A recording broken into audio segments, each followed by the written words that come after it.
Hello, everyone. Welcome to the broadcast. Um, we are gathered here for knowledge, education, some satire. Sadly, there isn't much satire to be had these days, unless you want to be satirical about it. I guess maybe that might be healthy. Maybe I don't know. But anyways, Mr. Obvious has a new video here. The Capitol protest was not an insurrection. Video evidence shows cops let people in. Antifa exposed. Many of us that are watching the news already know that they're looking at trying to charge some people or investigating people, even apparently within Congress, for having been involved. I mean, I find that end of it pretty far-fetched. I think that if they were involved, they were most likely ordered to be involved. And yes, I do most likely think it is one big giant. In fact, I'm certain of it. It is one big giant conspiracy against the people. At least what they consider to be half of them. Although, supposedly 80 million people voted for Biden and 74 million plus voted for Trump.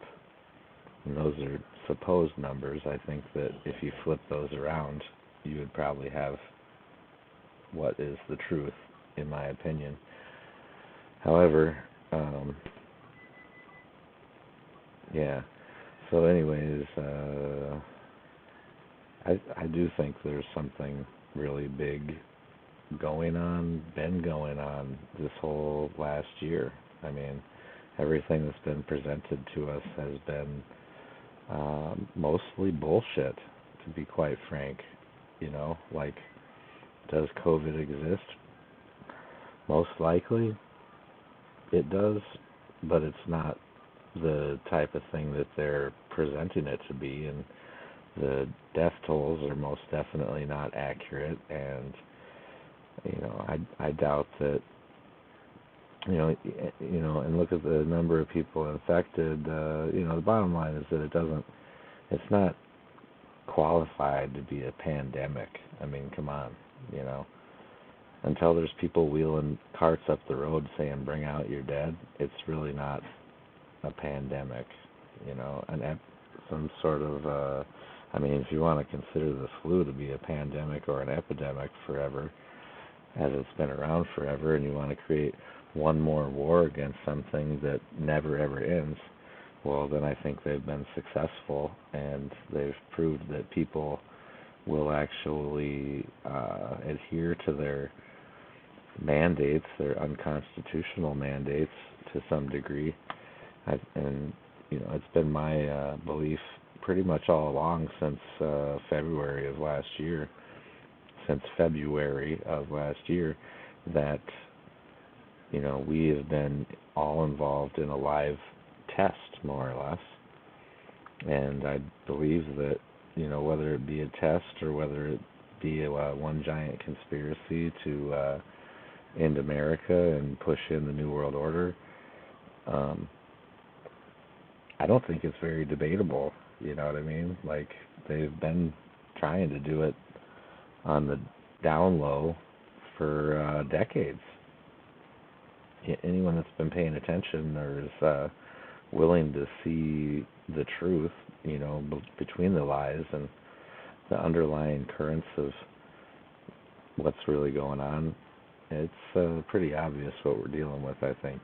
Question is what we can do about it legally and peaceably, okay, because I believe that would be the way to handle this if at all possible. Excuse me. I don't really think that that's what they want. It's pretty painfully obvious that they want this word right here. They wanted this word organically, and they've been pushing us towards this word right here. I mean, arguably since they first raised the gas prices back in like 1990, well 2000, I don't know. They're always pushing people, I guess is my point. But right now they're really, really, really pushing people. I mean, this is no longer about the price of one thing or another or any single issue. I mean, this is like the biggest issue. It's whether our constitutional republic exists anymore, you know, after this year, for even that matter. Um, Anyways, I'd like to see what Mr. Obvious has to say, as I always do, and appreciate you very much for all your content, Mr. Obvious, and you're really like on top of shit. And I can honestly say that because I look at a lot of content. So let's roll with Mr. Obvious here. As you can see, I already subscribed. I'll go with all. Wait a minute. Yeah, all. Alright, so definitely like and subscribe to Mr. Obvious on YouTube. I guarantee that, you know, if you're a red-blooded American that believes in the Constitution, you will like his content. Alright, here we go. Insurrection. That's a word that's been going around an awful lot lately. At least that's the word that mainstream media and big tech are using to describe how Trump supporters stormed the Capitol. But what did they? Did Trump supporters actually storm the Capitol? Here, for example, on Twitter with Jeff Pogodian. He says, quote unquote, insurrection.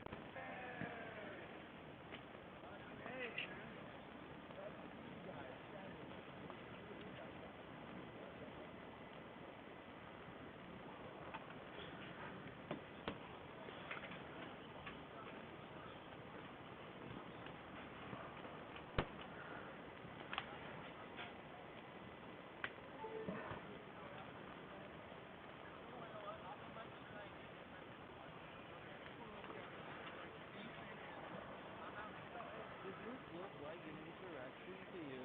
Actually, it kind of looks like they have police escorts. And this is when the picture becomes very, well, muddy.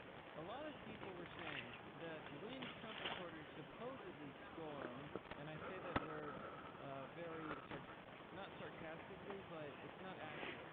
The police let Trump supporters in the building. In fact, as you can see in this film, there was no insurrection.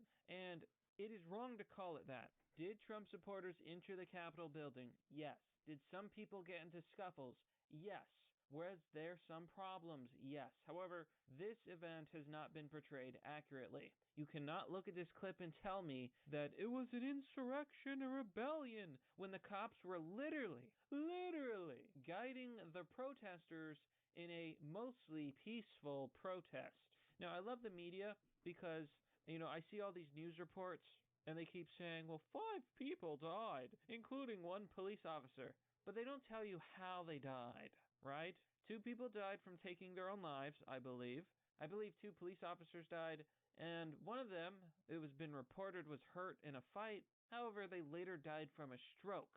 All that aside, what really bothers me is that the mainstream media is not talking about Ashley Babbitt, and I bring her up a lot because it's important.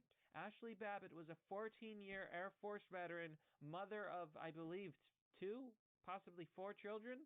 She was a mother, and they shot her through the neck. A DC police officer killed an American citizen. And I believe a lot of the trouble started after that. Nobody is talking about Ashley Babbitt. Nobody is talking about the footage. Here's the scary thing. There are people on the internet trying to tell people, look at the footage. We have footage of Antifa and BLM saying that they planned this to encourage Trump supporters to storm the Capitol, to riot, to do destruction. So it wasn't just Trump supporters in the Capitol on that day. It was many left-wing activists pretending to be Trump supporters. And no, that's not a conspiracy. It is absolutely true. Here you can see, on the NOQ report, James, brother of accused leftist provocateur John Sullivan, claims 226 Antifa members started the Capitol Hill riots. As Rudy Giuliani noted on Twitter, Why wasn't this brought up during the sham impeachment hearings? So according to James Sullivan, here you can see the following screenshot. I am currently working with the FBI to expose and place the total blame on John and the 226 members of Antifa that instigated the Capitol quote-unquote riot. I was able to get my agent out of trouble along with 3 others perhaps. The plot thickens. We're being fed this narrative that what happened on Capitol Hill was a coup, but honestly, now that I see the footage, I'm starting to think that it was not. It was actually a planned event by people who wanted to take advantage of it. Notice here, these are police, these are barriers. Look what happens. Police are squabbling with protesters. Oh, there we go.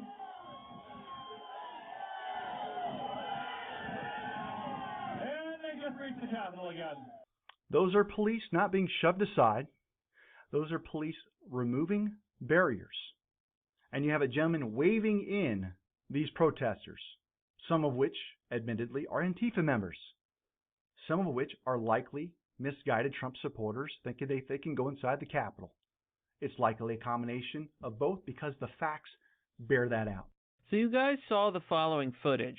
This is a professor, David K. Clements, who's responding to a woke university dropping massive red pills. We are being fed a fake history. The Democrats are claiming that Trump supporters stormed the Capitol in a coup and an insurrection and that they must all be punished. Are you kidding me? You know the guy with the crazy war paint and the buffalo fur? They're saying that they want to put him away in jail for 20 years. 20 years? For what? All the man did was walk into a public building after being let in and led by the police. Yet this is not what people are talking about, because the mainstream media is pushing a narrative. Have you seen Washington, D.C. right now, the Capitol? It has got over 20,000 troops. It looks like a war zone. It looks like a dictatorship. More footage.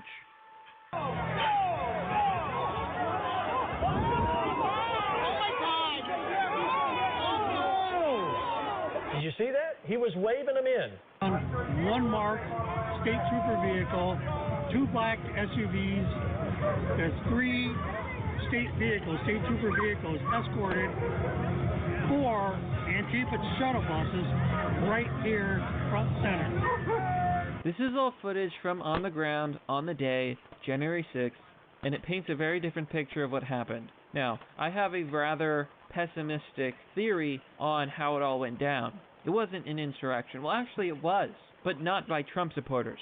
No. The evidence seems to suggest, Occam's razor, the simplest explanation, is that they wanted this to happen. They made it happen. I'm referring to the Democrats. Why did the D.C. mayor refuse to, send out police and stop Trump supporters from coming in? Could it possibly be that the D.C. police were ordered to let Trump supporters in? That they let Antifa infiltrate? Very interesting. All of these things are possible, I suppose. But we also have eyewitness testimony who are implying the facts that would support this argument. In other words, the game was rigged from the start. From where you're kneeling must seem like an 18-carat run of bad luck. Truth is, the game was rigged from the start. And he's coming in. They're coming up. Now watch what comes over. Whoops, there is, stop. A photographer is conveniently poised to catch all the action. That's amazing. So I don't have any grand explanations of what we just watched, but a video shows police removing barriers. That's not Trump supporters. That's the police. The other video shows police waving in the quote-unquote rioters. Next video shows protesters waiting on the officer's prompt, and he stops several times while he's getting photographed. I don't know what it means in a large scale, but it happened. Are you watching this? There's more. Trump supporters have largely been blamed for the violence against police officers and property, but video footage appears to show a different story. This video video taken by NTD's on-the-ground reporters shows Trump supporters trying to stop the people smashing windows of the Capitol building and calling them Antifa. It appears other protesters grab his leg and pull him down to stop him from breaking the window. Other videos show pro-Trump protesters booing those breaking in and calling them Antifa. This video appears to show them trying to stop the people smashing windows and shoving them towards the police. I had 3 more videos that I had viewed. They've been taken down, just like these. There's so much video evidence at this point that seems to indicate one universal truth. The story we got about the January 6th is not the story that actually played out. We are being lied to. Now, I'm not going to say definitively that things did or did not happen. Yes, clearly there were Trump supporters who were in the Capitol building. But just because somebody was in a building, that doesn't mean they actually broke in. As you can see, the cops seem to let a lot of people in. So when they tell you that there was an insurrection, I do not believe that is true. I believe the evidence does not support this, and I believe that it is simply a narrative to lie to the American people, to put in tyrannical laws that violate the Constitution, and to further demonize Trump supporters who are basically being thrown under the bus. And to some extent, I suggest that you do your own research into this, because if you look at this footage, it is not an insurrection. Maybe the game was rigged from the very start, but that's merely the obvious. Well, that's all for now, folks. What do you think about this story? Let me know down below in the comment section. You got any theories, evidence, videos? I am absolutely concerned because it feels like we're moving towards something, and I don't think that something is good.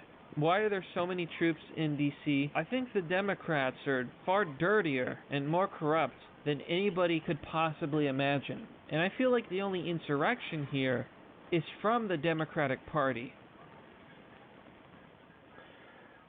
I would tend to agree with everything that he said, actually. I can't think of anything that I don't agree with. They would be now?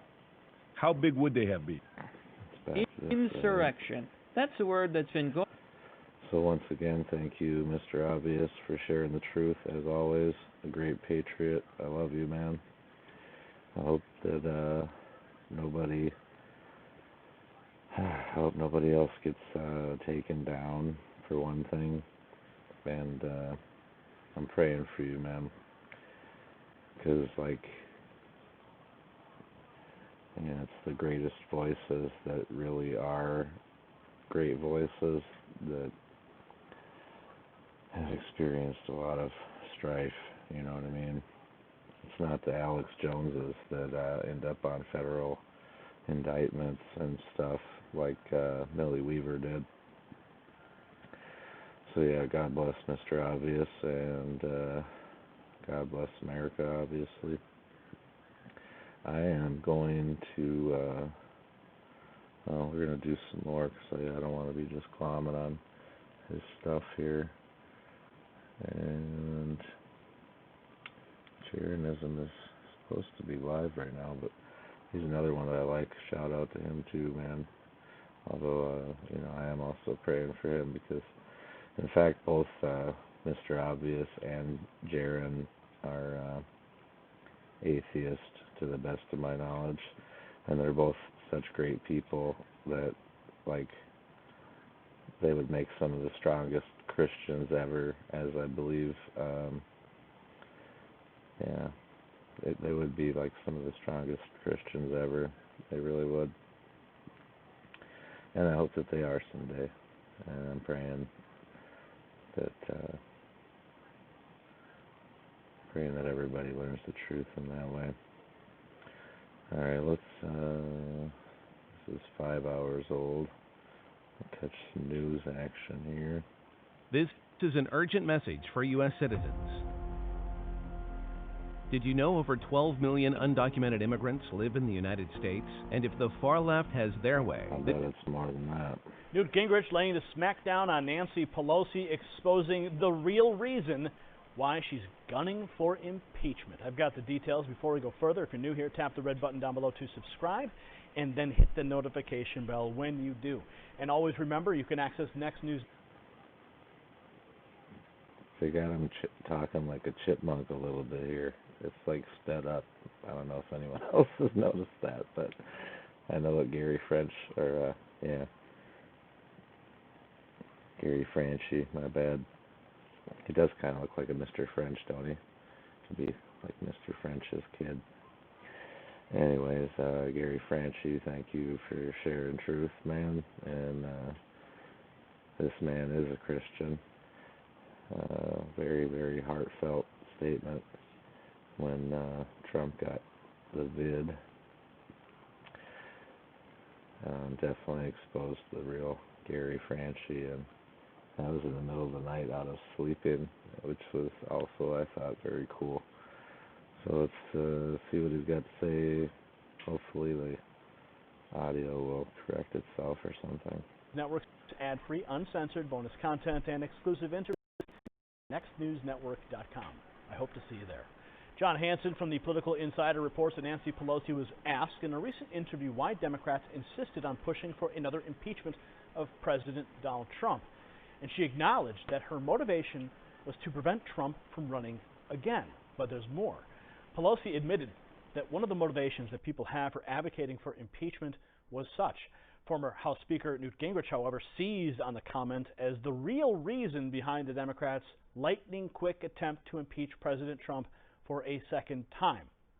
He went to Twitter and said the will of the American people has to be subordinate to the will of Pelosi. Trump has to be impeached to stop him from running again, he continued.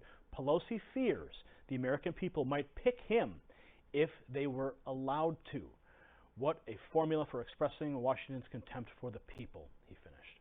Yes, he is terrified that President Trump might actually run again and win. The Democrats voted on Wednesday on a single article of impeachment that charged Trump with inciting citizens to create an insurrection on Capitol Hill. The House Democrats' article of impeachment read, incited by President Trump, a mob unlawfully breached the Capitol, injured law enforcement personnel, menaced members of Congress, and the Vice President interfered with the joint session's solemn constitutional duty to certify the election results and engage in violent, deadly, destructive, and seditious acts. It continues that he threatened the integrity of the democratic system, interfered with the peaceful transition of power, and imperiled a coordinate branch of government. It continued, he thereby betrayed his trust as president to the manifest injury of the people of the United States. Wow, that's quite a mouthful, but prove it. And then, of course, Gingrich, right there. She is terrified that he would run again and win. And you know what? He would. Comment below. We'll see you with the next report for the Next News Network. I'm Gary Franchi. Thank you for watching that report. You know, it makes a lot of sense right now to do everything you can to keep your investments safe. Nobody knows what's going to happen in the next administration or what they're going to have to do to find the money to fund the promises.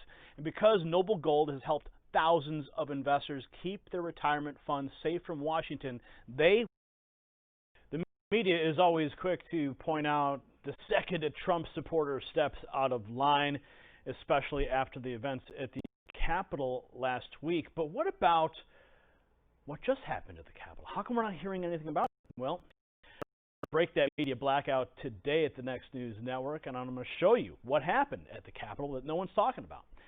Before I get to that, if you're new here, tap the red button down below to subscribe, and hit that notification bell when you do. And remember, you can always access Next News Network's ad-free, uncensored, bonus content, and exclusive interviews at nextnewsnetwork.com. I hope to see you there. Let's jump over to Christina Layla at the Gateway Pundit, who reports that it's not domestic terrorism when Black Lives Matter does it. Enraged Black Lives Matter militants and Biden supporters surrounded the Capitol and screamed at police this week. A police line was formed on 3rd and Pennsylvania to hold back the angry Biden supporters. Where was the media? Dead silent. Take a look.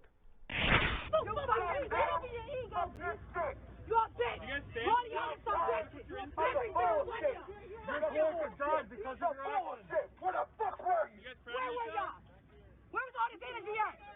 Because where are y'all at? Where are y'all at?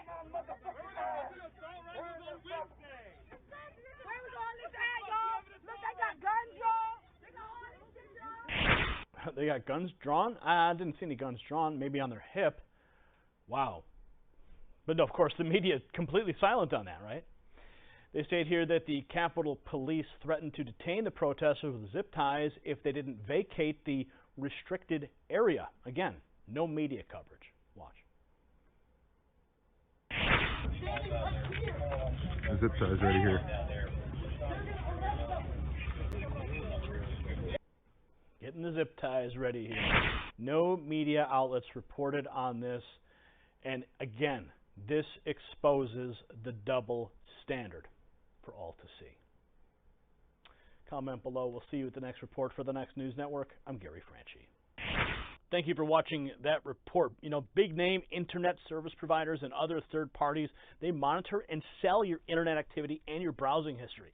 This is one of the many ways that they prey on internet users. Thankfully, my friends at Virtual Shield, they will let you browse the web completely anonymously. This is exactly why I trust Virtual Shield. Virtual Shield prevents advertisers, corporations, and even my ISP from keeping tabs on me. So I want you to go to hidewithgary.com right now and get 50% off today, including all premium add-ons. What was that? He was moving, wasn't he? What year was this thing? 2018. It looks like an older one, didn't it? Looks a little too big for a CRV, but I'm not sure. It's a little old. This is a problem house. Not it. It's a Yukon. Okay. 322. 322. That's still. So yeah, a lot of crazy stuff going on right now. I was feeling like just checking in on Bob. Not sure what's exactly going on here, but we'll watch this for a bit. But you know, it's pretty painfully obvious that things that happened at the Capitol were let to happen at the Capitol.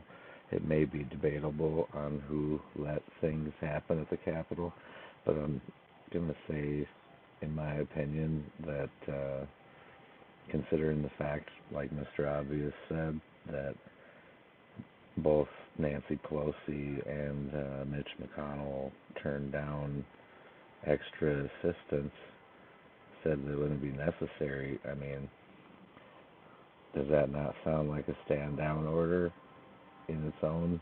You know what I mean? Like, they're saying we got credible things going on here. We know things are going to there's probably going to be a whole shitload of people, this and that. I mean, in the words of Joe Biden, oh, come on, man. Give me a fucking break, you know? So, obviously, this is my opinion, okay? Obviously, they used it to their benefit, just like they did COVID, whether it's real or not, just like they did the unrest over George Floyd's death. I mean, obviously, George Floyd died, you know, and it is debatable what caused his death, you know, whether it was the knee to the neck or the dope in his system. And I guess that's yet to be determined, but that's not the point. The point is that they used the man's death and other deaths in order to create civil unrest, and then endorsed that unrest and even pandered for bail funds for that group of people that were involved in the unrest. And you know, that makes them way more culpable, way more liable, way more criminal than anything that they've ever accused Donald J. Trump of doing. Just that in itself. And Bob hates talking politics on his channel, so he probably won't appreciate this too much, but you know, we're not involved in his conversation right now. So anyways, then that's my opinion, and I think that you know, we may be about I mean, who knows what the fuck is going to happen next? Pardon my French. I mean, that's the bottom line. So let's just chill with Bob for a minute, and then we'll get back to that scene a little bit here. 1654 on the unrelated issues with Echo Romeo Foxtrot 578.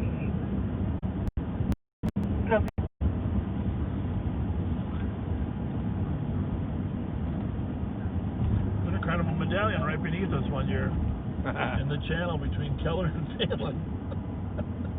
Oh, God, I wanted him to go. If he's turning left, he's going to get caught in a light. Copy 30. Oh, that's looking pretty good, Bob. You think so? Yep. Hang on. Just keep outside for the time being until he's clear. Ron gets you at 61. Nope. Negative. I still think... Change to repeat, please, you're quiet. Come in here. Yeah, we're looking for a Key holder outside, please, until we get the building cleared here. Copy. Keep the key holder outside until the building is cleared at 39 minutes. Okay, we've got a deputy up north of us. Yeah. The thing is, though, I think the other...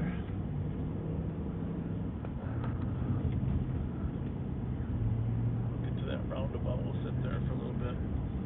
But I do think it's a good possibility he's going to drive back into the city.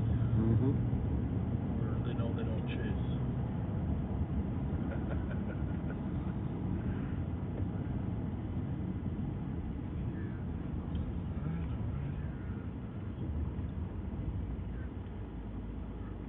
So if you just joined us, we're looking for a stolen that St. Paul just lost.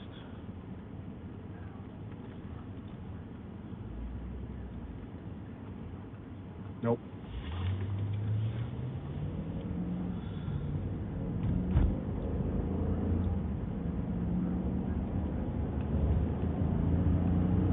And we're using this roundabout.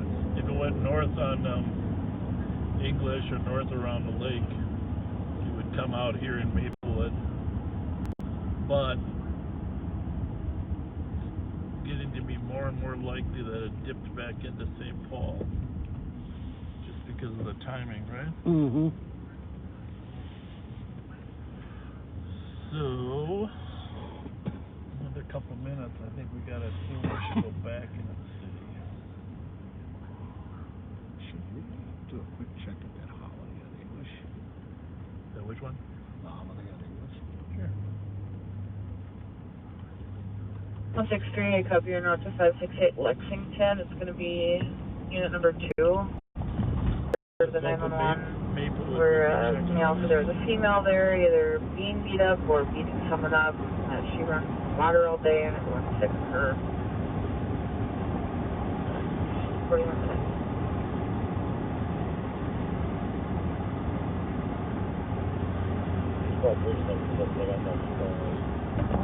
Etna, Idaho.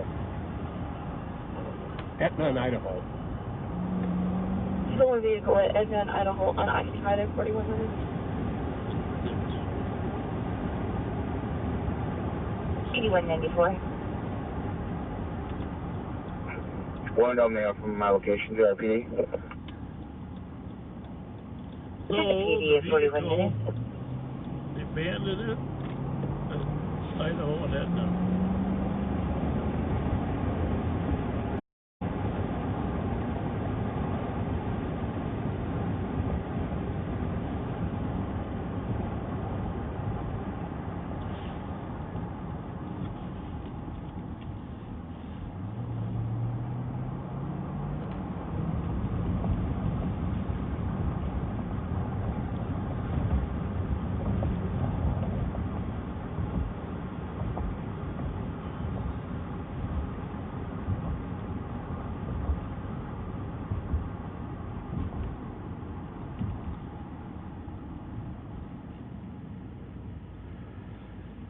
Hey, what's up, another TV viewer? What's up, Commander Root?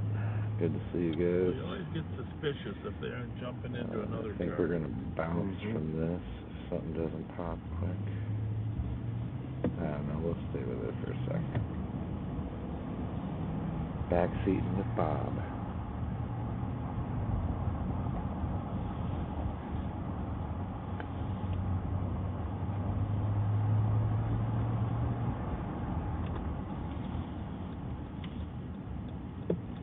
Squad 536. 536. We're going to be clear with report and EOT with downtown beat. I think good night. 43 minutes.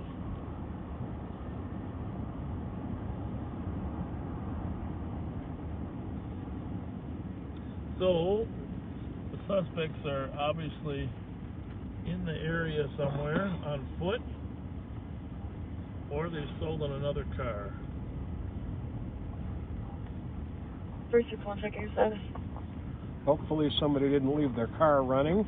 And have footprints, maybe?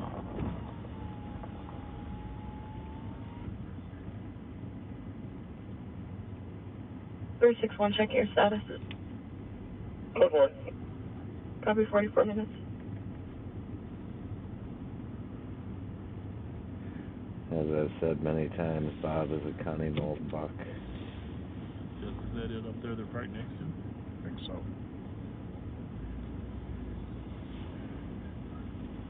2116, clear.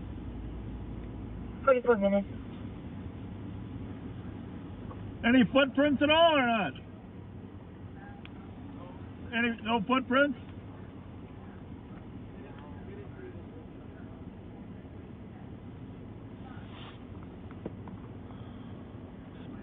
Right there. 3624.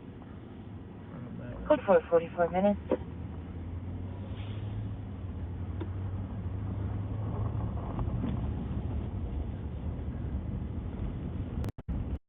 Well, I say they run back to the city. What do you think? Mm-hmm.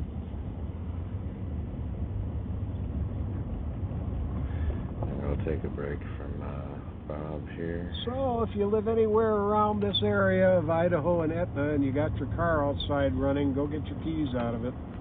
Or if you see people... The media is always...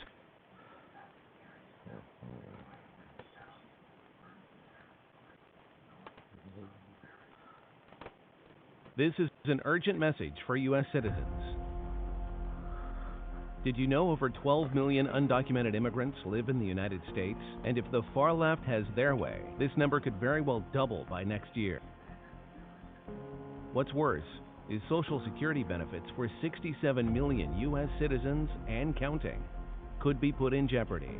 Fact: the far left has proposed giving undocumented immigrants access to Social Security benefits. And according to the 2020 Annual Social Security Report, the surplus in benefits will be depleted by 2035. That's less than 15 years away. And that's only if we count legal U.S. citizens. What will you do if this happens? If you are a hardworking American, we urge you to voice your opinion right now.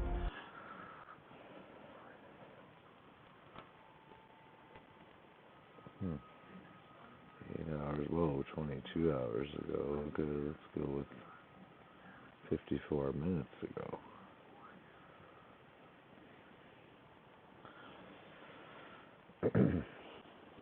All right, so... Thank you for joining us. Brian Glenn right here on Right Side Broadcasting Network, once again on the streets of D.C., showing you what is going on right now. So what we're going to do here is have a look-see. First, let's give them a like. Give them... All right, so from everything we've seen so far tonight, I mean, you know, we're talking about what started out to be 15,000 troops in D.C. has become 25,000 troops, has become like 35,000 troops or so, the last that I heard. Possibly. You know, let's say it's only the 15, though, anyways. I mean, that's a ridiculous amount of backup that they got going on there. And, let's back this off a little bit. Alright, so, I mean, my gut says that something big's going on, something a lot bigger than a fake insurrection at the Capitol. You know, in fact, I'm just going to turn this back up because it's hard to hear me and I know that, so. Hopefully it'll be okay. And I also would say hopefully it will be okay with all this troop buildup in Washington and everything else, and the real or maybe not real, who knows, in my opinion, plan for a bunch of people to be armed protesting. If that does indeed really actually happen, I am suspecting that those will be Antifa-type people, either pretending to be Trump supporters or it's probably just not going to happen, you know. One of my favorite streamers, Portland Andy, shout out to Portland Andy and the Elk.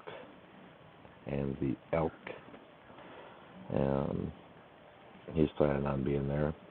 I'll be praying for him for his safety, and hopefully catch some real truth going on there, which he's pretty good at. I actually was one of his fans that was like, just stay home, bro, you know, because like, if they decide to really shut shit down or do some crazy shit, there's not going to be any getting out of there. And you might be able to get in there, but getting out of there is going to be a bigger trick. At any rate, I will be praying for him. And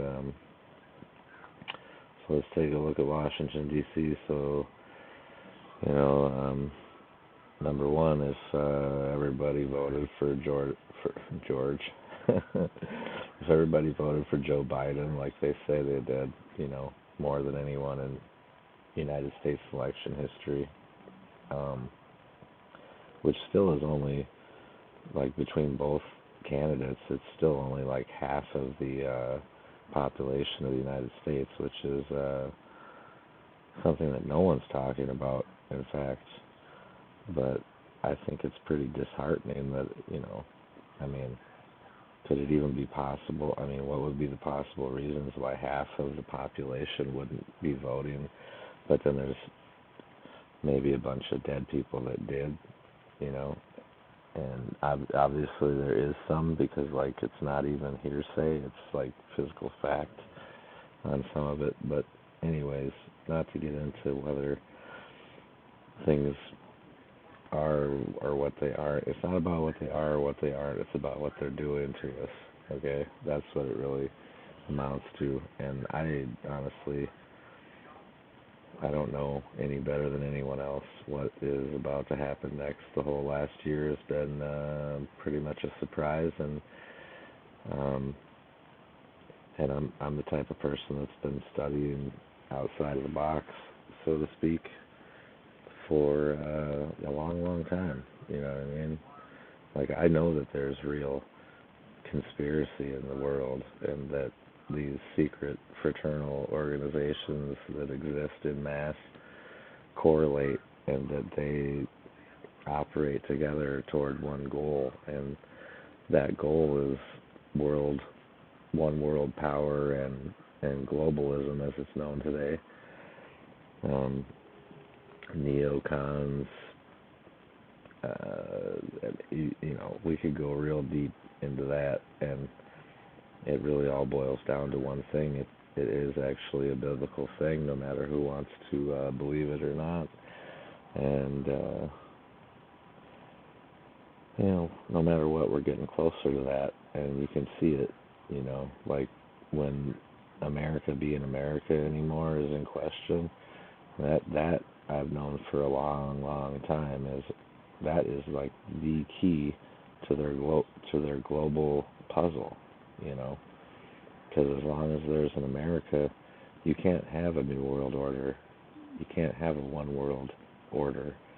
As long as there's an America with its sovereignty and constitution intact, and an America that is well armed and ready to defend their freedom, which is what America always was. And now apparently there may be 80 million people that disagree with that, you know, which is sad.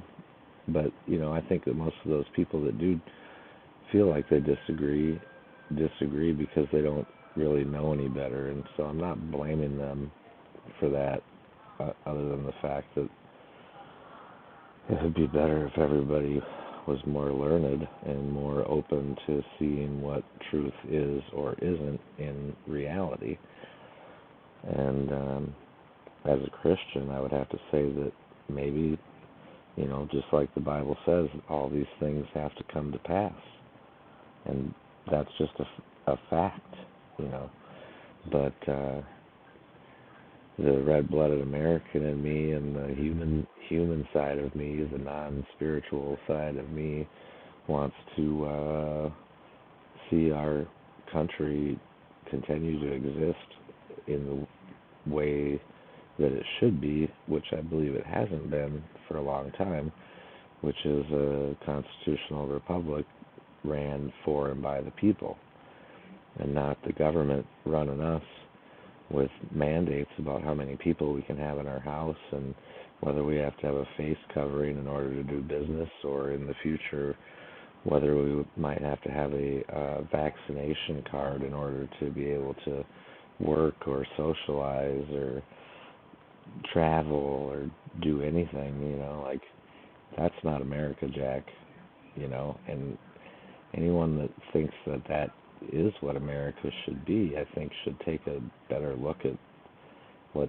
the Constitution is really about, what freedom really is, which is the ability to have your own choice and the ability to speak your mind no matter what anybody thinks, like no matter how hateful your speech may or may not be, like I grew up in an America where you could damn well say what you wanted to say, and if you were disorderly about it, you might end up going to jail or something. But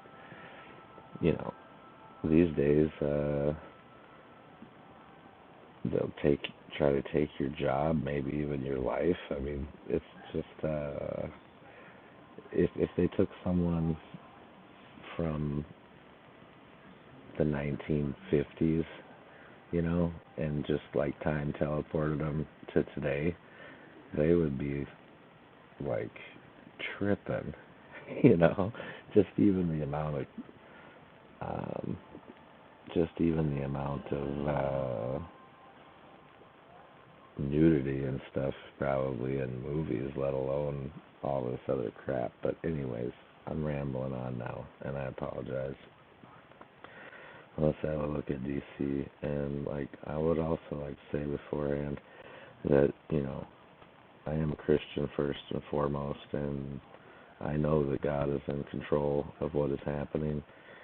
I know that a lot of people do not have that point of view, and I'm going to tell you that if it wasn't for the faith that I do have, I probably wouldn't be as balanced as I feel right now, you know what I mean? Because as a Christian, even if Jesus is coming tomorrow, we're supposed to rejoice about it, and that's hard to remember when the human side wants to fight, which is kind of what I was getting at with my previous statement. At any rate, let's see what Washington's doing here, and thanks to Right Side Media for showing truth and actually becoming a serious media source to be contended with. Since we've been here the last day or so, we've been showing you the security around the city. We've seen the fences that have been set up. Uh-oh, what did I do now? Another walk around this area. Now, yesterday, we primarily focused on the White House area and all the logistics around that. Well, today we're going to take you on a tour of Pennsylvania Avenue down to the Capitol area, and of course, the Trump International Hotel is a very popular tour spot here in D.C. As you can imagine, it is the Trump brand through and through, and that used to be an old, if not mistaken, a post office that was there that he basically went in and renovated, and now it's a beautiful luxury hotel. I tried to go in earlier and basically, they're only allowing guests of the hotel and people that were invited for whatever reason to be there. So we are not allowed to go in, or we would definitely love to show you the hotel at this point. Okay, so what we're looking at now is up and down Pennsylvania Avenue. You've got these barriers. Now, earlier today, I was talking to some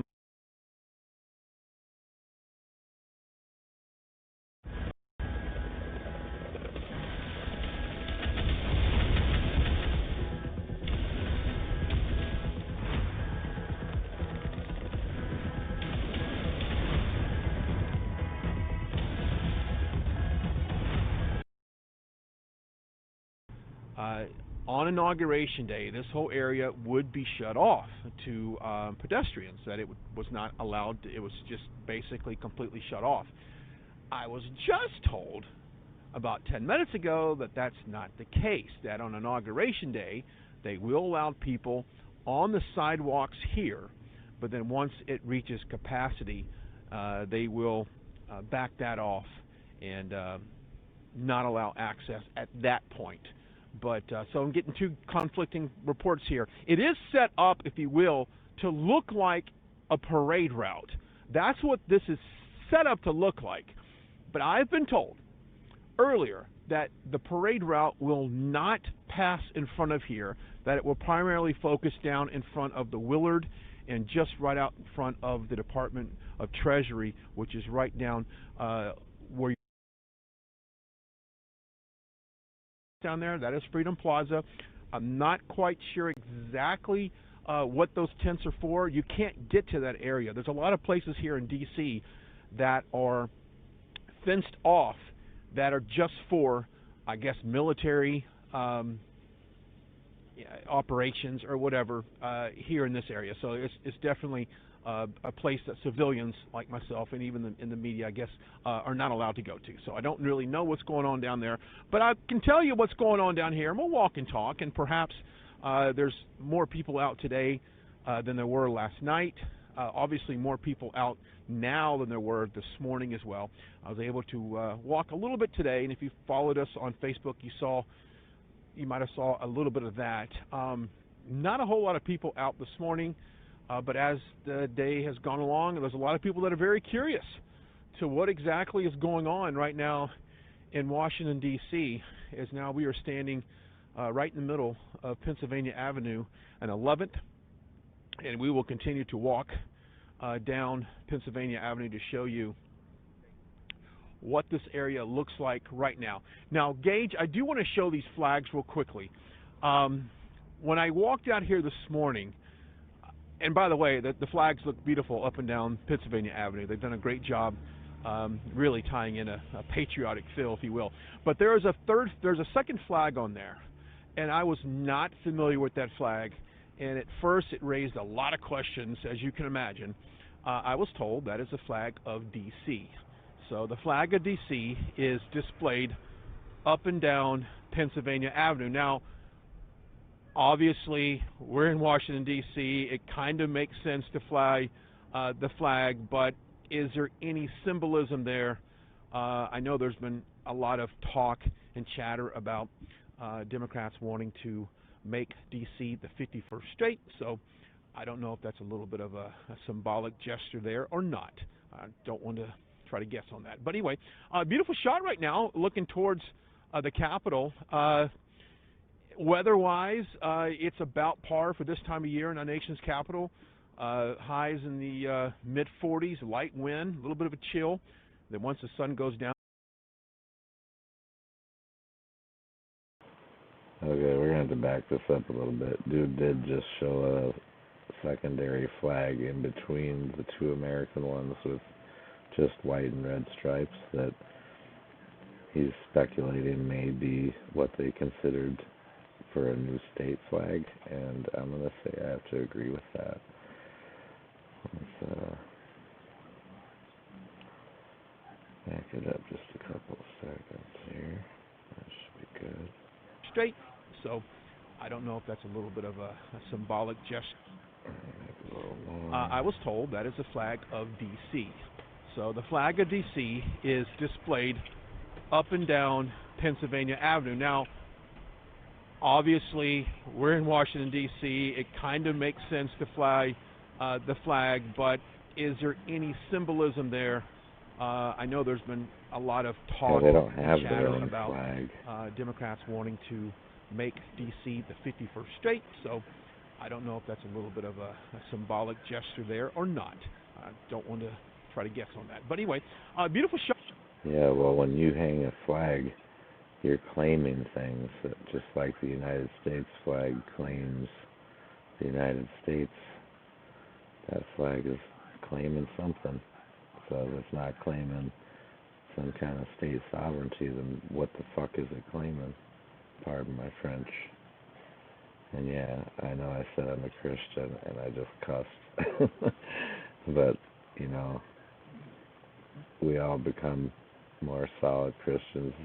Cussing is just, I'm a son of a truck driver, and, you know, nothing's a good excuse, I guess, but I'm just saying, chances of me obliterating that, I do manage to do it in a social situation, so I'll do my best. But anyways, I'm gonna call First Amendment on that one, you know.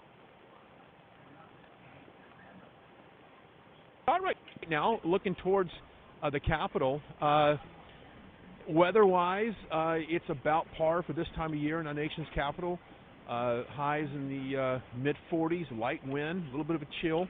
Then once the sun goes down here in about an hour or so, it will dip down into the upper 30s and get quite chilly, if you will. But this is what it looks like. Now, I did a video yesterday, and I had mentioned that I felt like D.C. was one of the safest cities in America right now, due to the fact that you have thousands of troops, you've got thousands of metro police, you've got transit police, you have state park police, you have Secret Service here. So there's a lot of law enforcement here. So when I announced that I was coming to D.C. just a couple days ago, I really got met with a lot of criticism about coming here, that it was going to be a dangerous situation. And I'm here to tell you right now, there's probably not a city in America that is as safe as Washington, D.C. I'm walking in the middle of Pennsylvania Avenue with thousands of armed security guards around us. I can't imagine this is a place right now that if you plan on coming to D.C. With any bad intentions, I don't think that would ever go anywhere in a direction that you'd want. There's a lot of security here. They have obviously beefed it up for the inauguration, which is a completely different conversation at this point, because we know that I'm definitely going with don't go on that. I think that the people are right. Like most of the people that I pay attention to on social media, and I guess technically this is social media, right?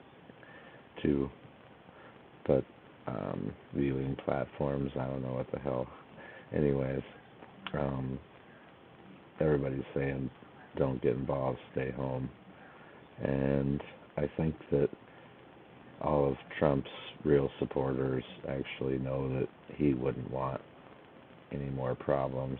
And like I said, I think with that many troops in town, like, I mean, you know, it's a possibility. I'm not trying to rule out the possibility of, I guess what you would say would maybe be the most obvious, which would be that they're just expecting a lot of people to be protesting, and that maybe these armed protests that they're talking about that are going to happen there are credible. Okay?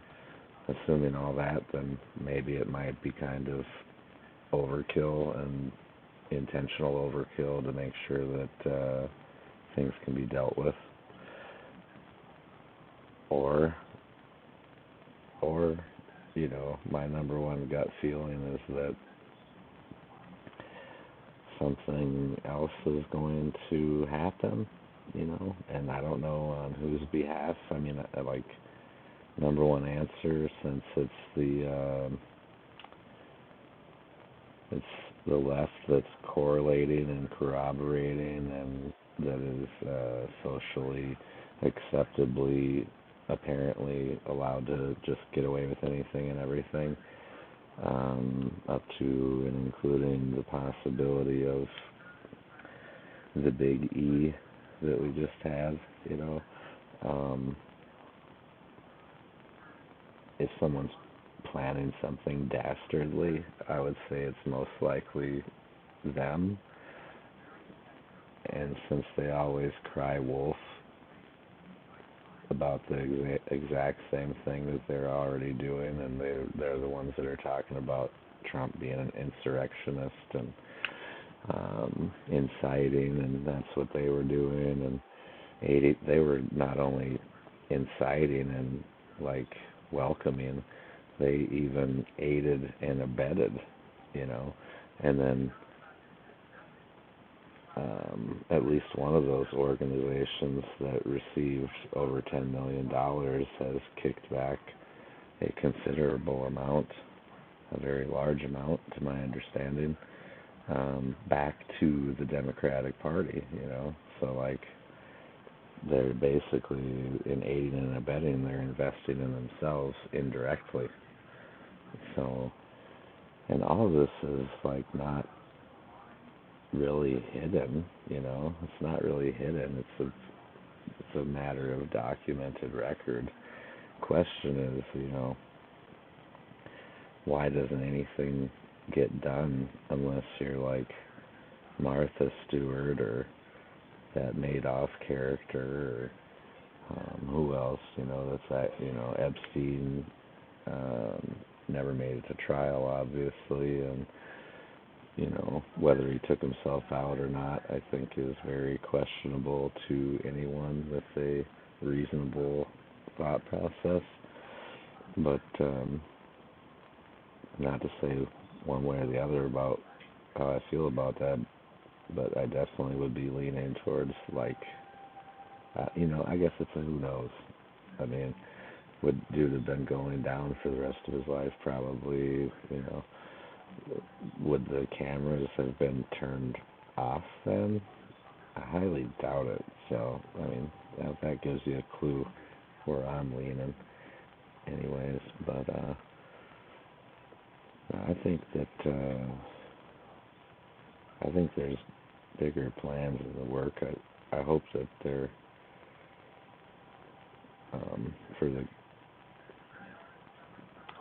the good somehow, I guess. I'm not sure if that is, like I said, as a Christian, I mean, this stuff's all got to happen sometime, and so are the chances pretty likely that we might be, well, I guess regardless, as Christians, we're seeing a push toward that end.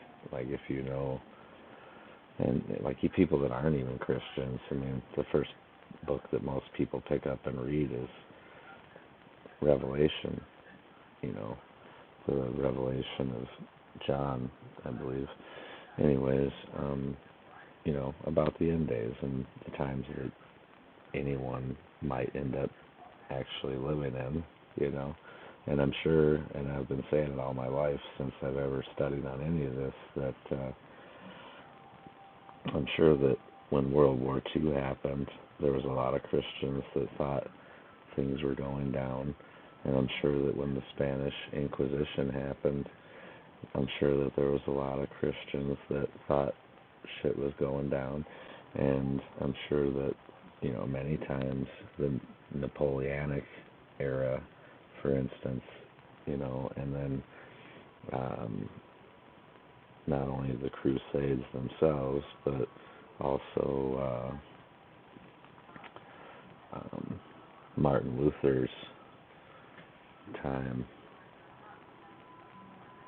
Did I have that right? Maybe I meant it is Martin Luther, right? Lutheran, where the Lutheran Church came from. It is Martin Luther, right? Anyways, I hate not having a great immediate recall memory sometimes. But anyways, months ago. Anyways, there's a lot of times through history that people would have thought that this is it, you know, like Jesus is coming, and I can say that this is starting to very much feel like one of those times. Yeah. So I'm gonna let this go for a couple more seconds while I figure out something to tune in on here.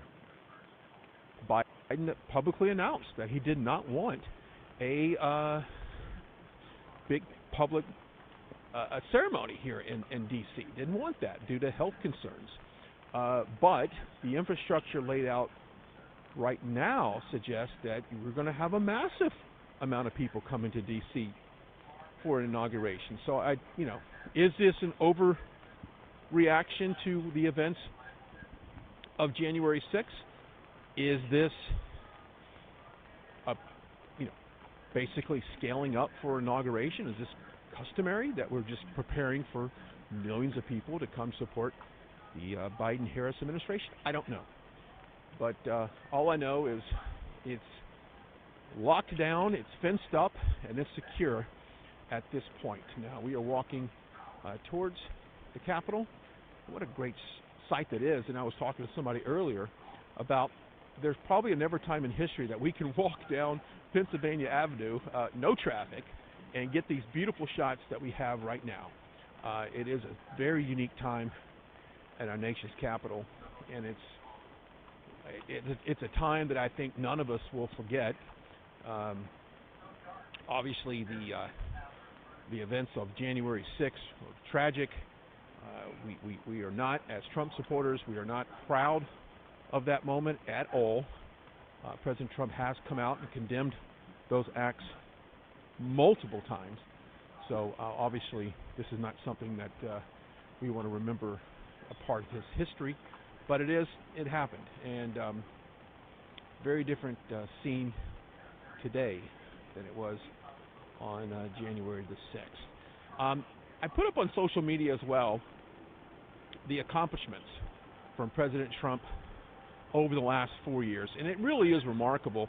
Our president continues to service in the Oval Office, working every day, working on policies, signing orders that make this country a better place to live.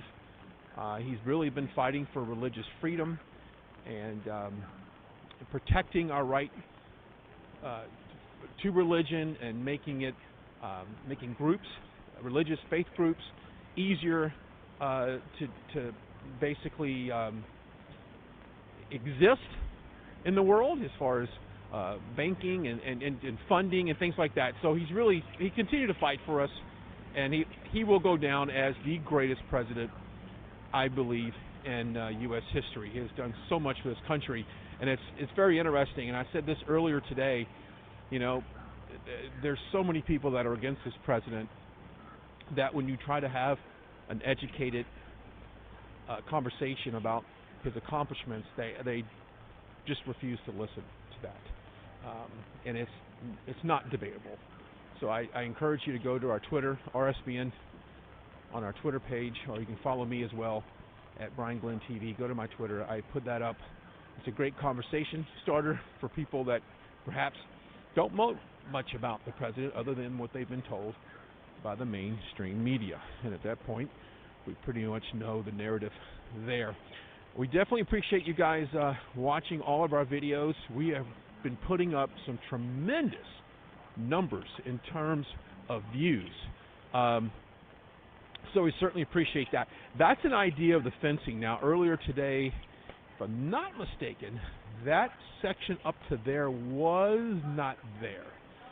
So they've extended that fence line a little bit more. And they have done so much. When you think about the logistics of all of this, of the man hours, the amount of money, resources it takes to do all this, they are definitely putting some people to work in this city. But what I want to talk about earlier is I know that there's so much misinformation online about what's going on in this city right now, and we just want to make sure that you're getting. This is what it looks like, people. You've seen the posts, you've seen, and a lot of it, it could not even be pictures from this city. There's a lot of misinformation online, and we want you to do your homework. When someone sends you some kind of crazy message about,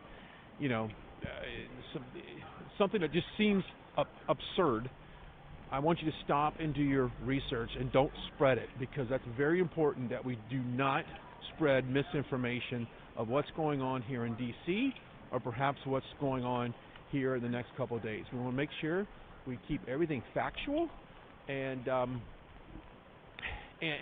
stop the spread of misinformation. Now, tomorrow could be a big day at the White House, which, by the way, tomorrow is National Popcorn Day, so maybe tomorrow is the day you grab that popcorn. But there's been a lot of talk about all this declassification of some documents, and people are asking for it. And, of course, that would be a huge story if that was, in fact, happen tomorrow.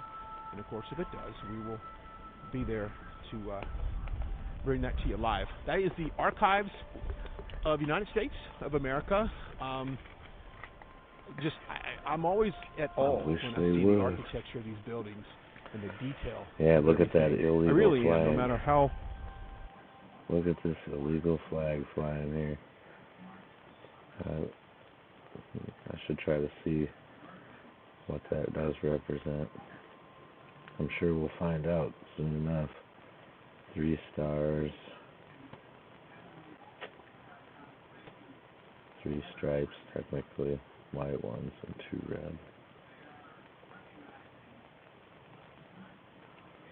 Many times I've walked by them, you just stop and you look and you just admire the construction of these buildings and just what it... Which are all Roman architecture, which you could say makes sense because we're a republic, and our republic is historically known, as far as I recall in school, after Rome and the Magna Carta, and with some democracy, mixed in there or whatever. As it turns out, I was just watching something about Native American culture. In fact, I have some Oneida Native American blood in me, and then, granted, as a good friend of mine says, if I got a nosebleed, I might not be, but I'm like a 8th, I think. My great-grandfather was full-blooded Indian, and my great-grandmother was Irish. Imagine that for a mixture. And it still goes on today in a diluted form, I guess, since I have like 6 nationalities. So my story has always been, I can't afford to be prejudiced because I would have to hate myself. There's got time for that. Anyhow, I guess I kind of lost my train of thought there a little bit. Oh, yeah, back to Rome and, these ancient societies and ancient fraternal societies that have been on the down low and, for shit. I mean, they were on the down low, so they wouldn't get exterminated for 100 years, they got kicked out of the Catholic Church and then they snuck their way back in. I don't want to get crazy with the knowledge, but there's a lot of analogies. There's a lot of the real truth of it is we are most definitely we're like programmed not to know, you know, we're programmed not to know about this shit, and so I guess that's a whole different story. Anyhow, we'll save it for right now. To build them and what they mean to us today, what they symbolize. I will say this: we traveled through Right Side Broadcasting, covering all of these events for the Trump rallies. We've seen some amazing cities. Everything from a small Lansing, Michigan, to a very big Philadelphia, Pennsylvania. And D.C. is like no other city that we've been to, architecturally speaking, historically speaking, just a wonderful city, and we are glad to be here to cover all the events that's taking place right now. You don't see a whole lot of buildings boarded up at this point of this part of the town, rather, because it is more of your office building. All right, thanks again to Right Side Media. Thanks again, or thanks to, I should say, the My Pillow CEO for supporting them so greatly.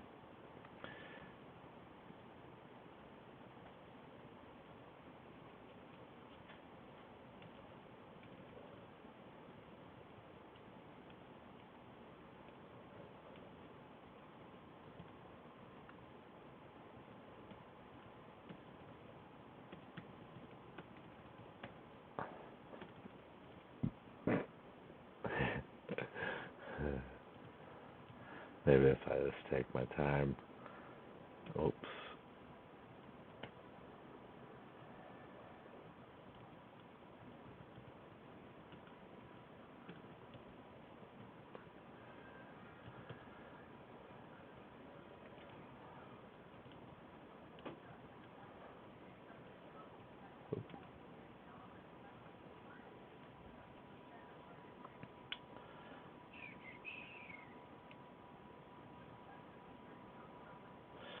Alright, we'll take a look. Whoa, what the hell?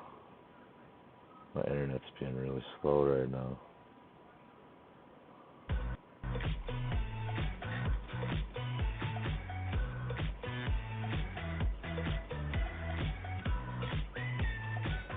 When the chapstick goes on, it's on. Get yours on at chapstick.com.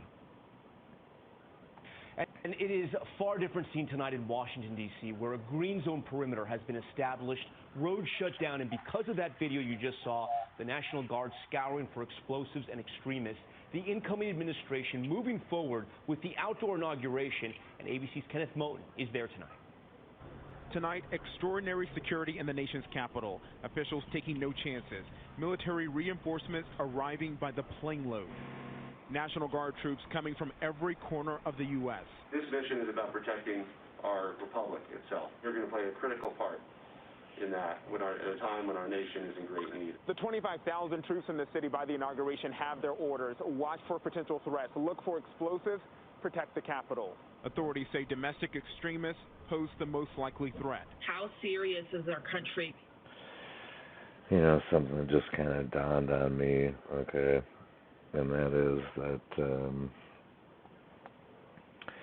you know, at the time of 9/11, there was exercises going on which confused everybody as to what was real and what wasn't really going on at that time, and it ended up with the result of NORAD being North American Strategic Air Command, I believe, NORAD, Air and Defense, my bad. They were told to stand down, okay? We would have otherwise had plenty of aircraft that could have been scrambled to New York in time to deal with those planes and the other two planes. Because of the confusion and because of that, you know, it gives it false flag overtones, I guess I'm going to say, let's say, and that's a whole different ball of wax, okay, and I'm not trying to go there not trying to upset anybody, shit like that. This is what's going on now, and this is what's more important at the moment. Although I believe that whole situation is, well, it's a very relative. I mean, it's not even a belief. It's just, it is what it is. I mean, we wouldn't have Patriot Acts 1 and 2 otherwise. At any rate. Yeah, it just dawned on me, we've got 25,000. I've even heard as many as 35 or 40,000. Don't quote me on that. But 25,000 is what they just said. But, now all those guys are in one place, which kind of leaves us, I'm going to say, probably a little vulnerable. I'm feeling there's a possible vulnerability there. I'm not saying that I have anything to back that up other than the fact that there's 25,000 people from all these reserves around the country that are going to be in one spot, and I guess arguably going to take domestic.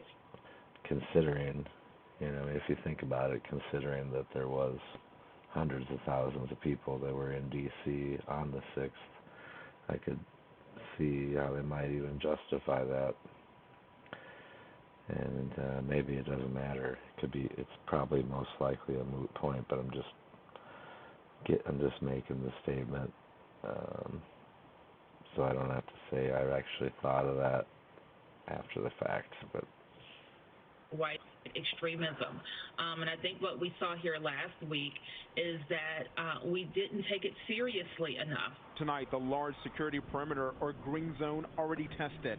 At least 3 people arrested in separate incidents, including 2 men carrying guns and ammunition. Tonight, the Guard setting up cots inside the Capitol, but the man tapped to review the security failures there, saying those troops can't be a permanent fixture. We can't afford, nor should we want to have 20,000 Guard troops permanently stationed in D.C.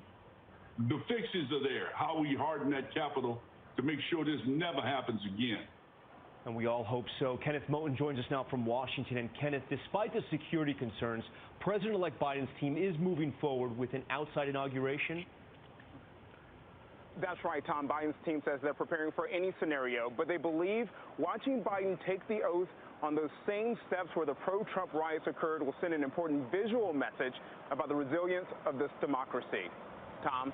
Kenneth Moten live again in the nation. See, now when I was talking about the programming, this is a prime example right here. This man didn't say constitutional republic.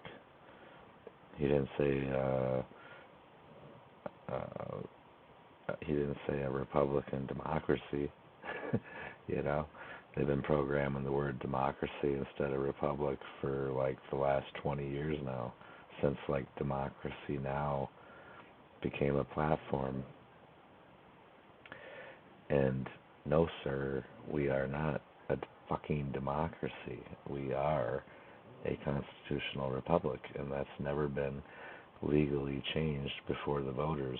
So therefore, it is. And although I did even hear a Democrat politician acknowledge it recently, normally they never do. And so, if you're a kid, right? If you're a kid 10 years ago, you may not even know that we're a republic in the first place, or that we are now. Get my drift? Programming. Capital for us tonight. Kenneth, thank you.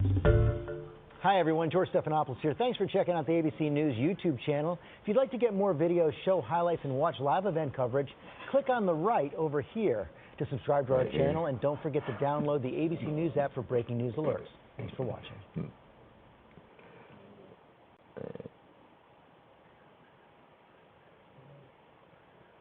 Yeah, it's really, my internet usually isn't Hi guys, this slow. today I want to show you the Praetorian shoulder and belly holster. This holster easily switches from a shoulder holster to a belly holster simply by removing the Velcro strap. What's really great about the design of this holster is that it works really well for a I think seated that way drop. looks like So if it's you need quick, working. easy access while seated out or in your car, your firearm is quickly and easily accessible. This holster is designed for all gun types, including long or short barrels, and holds your firearm safely, comfortably, and securely against you. So the House voted to impeach President Trump this week, and if you heard any of those speeches on the House floor, it was full of toxicity and venom and hatred. However, there was one Republican congresswoman who decided to use her time to expose the hypocrisy of the left. That needs to happen every single day, and that's what we're going to do in this report for you today. Thanks Let's to take a Next look News at this video. Before I get to it, if you're new here, Gary tap the Franchi. red button down below to subscribe, then hit the notification bell when you do. And remember, you can always access Next News Network's ad-free, uncensored bonus content and exclusive interviews at nextnewsnetwork.com. Let's head over to the American Lookout, where Mike LaChance reports that Lauren Boebert, the new Republican representative from Colorado, called out the Democrats for impeaching President Trump again this week. She noted that people across the country are still suffering, and that all Democrats care about is pursuing their hatred of President Trump. She even called it bullcrap on the House floor. Let's take a look at this fiery moment. Watch. Glory to God. Madam Speaker, I rise today to oppose this impeachment and denounce the recent violence on the Capitol, just as I oppose the previous impeachment and the violence we've all witnessed all summer long across our great country. Make no mistake here, the hypocrisy of the left is on full display. Quote, go to the Hill, get in the face of some Congress people. We've got to fight in Congress, fight in the courts, fight in the streets. Take him behind the gym and beat the hell out of him. Go and take Trump out tonight. Sound familiar? What about the gentlewoman from New York who defended the looting by saying looters just wanted loaves of bread? Well, the last I checked, Best Buy and Teslas and stores of the like do not produce baked goods. Where's the accountability for the left after encouraging and normalizing violence? Rather than actually helping American people in this time, we start impeachments that further divide our country. I call bullcrap when I hear the Democrats demanding unity. Sadly, they are only unified in hate. Fired.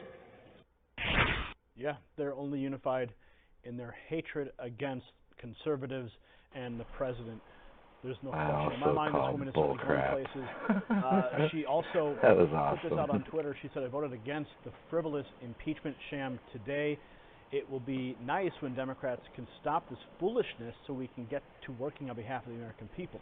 Impeaching a president with 7 days left in his term is a colossal waste of time. Now, some of the points that she brought up on the House floor, well, we need to show you that hypocrisy on full display.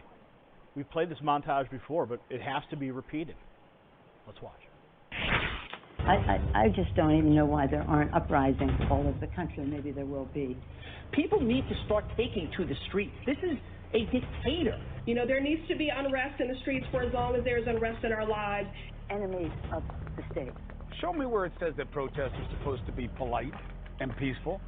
Do something about your dad's immigration practices, you feckless. When they go low, we kick them. How do you resist the temptation to run up and wring her neck? The biggest terror threat in this country is white men, most of them radicalized up to the right. I thought he should have punched him in the face. I said, even if you lost, he insulted your wife. Yes. He came down the escalator and called Mexicans rapists and murderers. He said, well, what do you think I should have done? I said, I think you should have punched him in the face and then gotten out of the race. You would have been a hero.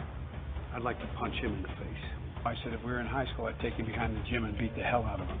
Punch some people in the face! When was the last time an actor assassinated a president? They're still going to have to go out and put a bullet in Donald Trump, and that's a fact. Look, as his character is stabbed to death. Where is John Wilkes Booth when you need him? I have thought an awful lot about blowing up the White House. A Missouri state senator is under investigation by the Secret Service after saying she hopes President Trump is assassinated. I will go and take Trump out tonight. And if you see anybody from that cabinet in a restaurant, in a department store, at a gasoline station, you get out and you create a crowd. and you push back on them, and you tell them they're not welcome anymore, anywhere. And sadly, the domestic enemies to our voting system and our honoring our Constitution are right at 1600 Pennsylvania Avenue. They're not going to stop before Election Day in November, and they're not going to stop after Election Day. Boom. And that should be, everyone should take note of that on both levels, that this isn't, they're not going to let up, and they should not. If you think we're rallying now, You know, that one right there is the one I've been harping on. You know, like that is incitement, and she is the one that I saw pandering for a bail fund for Black Lives Matter, which also caters to the Antifa people too. If you're in the protest, you're in the protest. You know what I mean? So like, who's inciting stuff, and how is it possible that they think they can get away with all this crap in the first place? And the answer is because they think they can just silence the only person who is like really coming out against them openly, besides a handful from his party. Who else is like actually saying that this stuff is even messed up? You know, I mean, that's, if that, you know, and in that way, I say that even, let's say, no matter whose side Trump is really on, he proved that the conspiracy against the people is real. That's real. There's no taking that back. Like, anyone who's listening to this might be on the side of those that are against the people and be the people, okay? So, I mean, that sounds kind of redundant, I understand, and I guess I almost confused myself, but point is, like, there's, I don't think that America should become a communist socialist nation or a socialist communist nation, either way, and like, these people that are, like, that I say are against the people, which includes, you know, the person they were just showing on the screen. It's in her own words, you know. Like, if you're in a position of power in Washington, you should have no business getting involved in that way. I mean, that does make it, you know, it's aiding and abetting what they consider to be an idea. How do you aid and abet an idea and pander for a bail fund for an idea? There's another good question. you ain't seen nothing yet.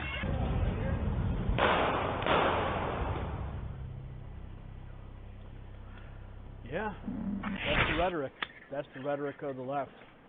Some of those points she brought up on the House floor, and I'm glad that she did, because America needs to be reminded every day of the language of the left that has sowed division in this country ever since President Trump won in 2016. Comment below. We'll see you at the next report for the Next News Network. I'm Gary Franchi. A quick question for you before you go. Do you want the latest up-to-the-minute financial news? Maybe you'd like to know more about precious metals and how they can help secure your investments. Well, Noble Gold has a brilliant YouTube channel that you can subscribe to with videos like the forecast of the economy in 2021 and the effects of the election on the gold price. So, if you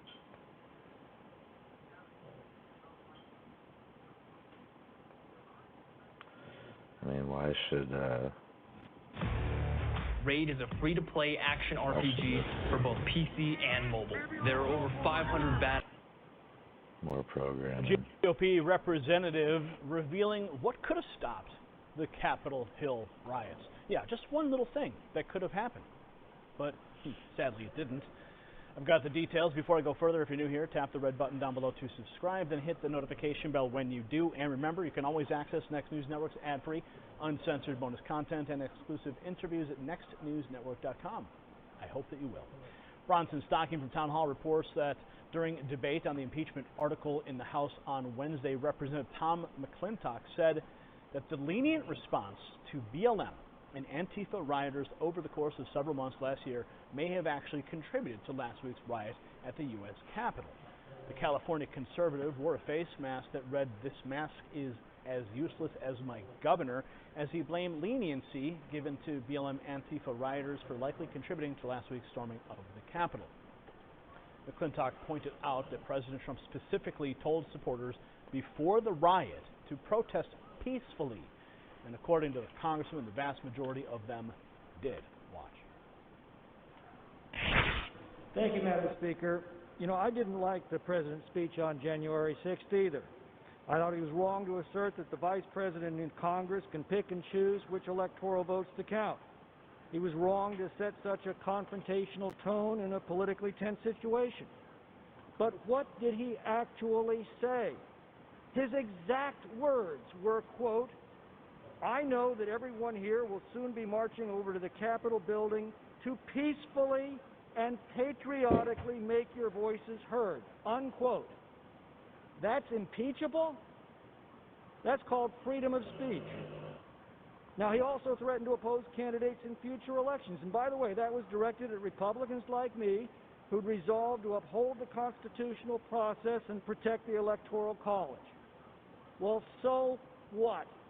That's called politics. If we impeached every politician who gave a fiery speech to a crowd of partisans, this Capitol would be deserted. That's what the president did.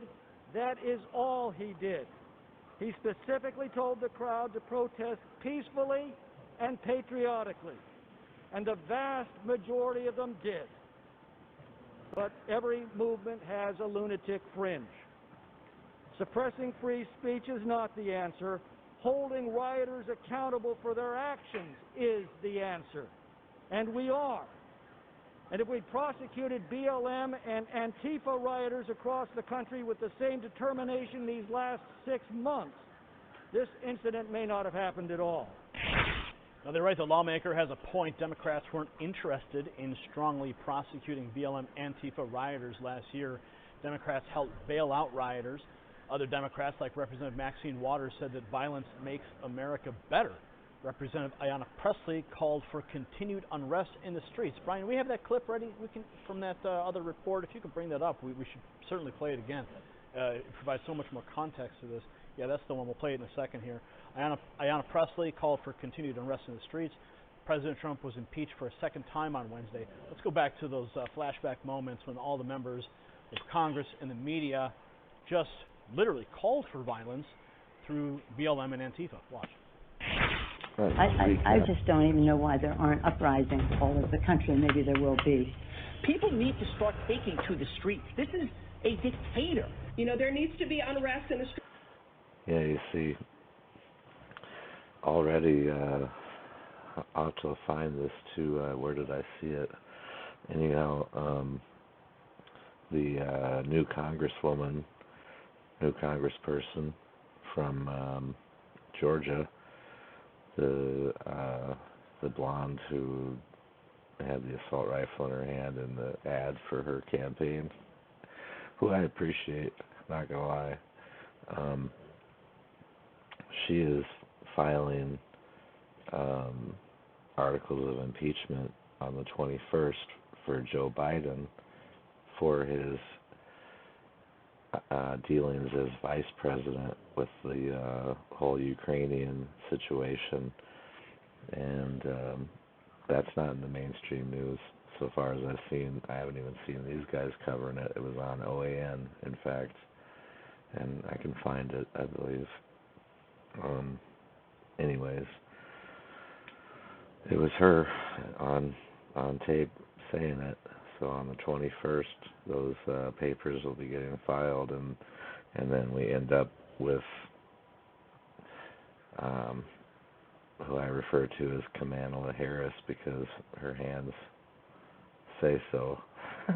There's like a 4% chance, actually, that she's a female, scientifically speaking, because her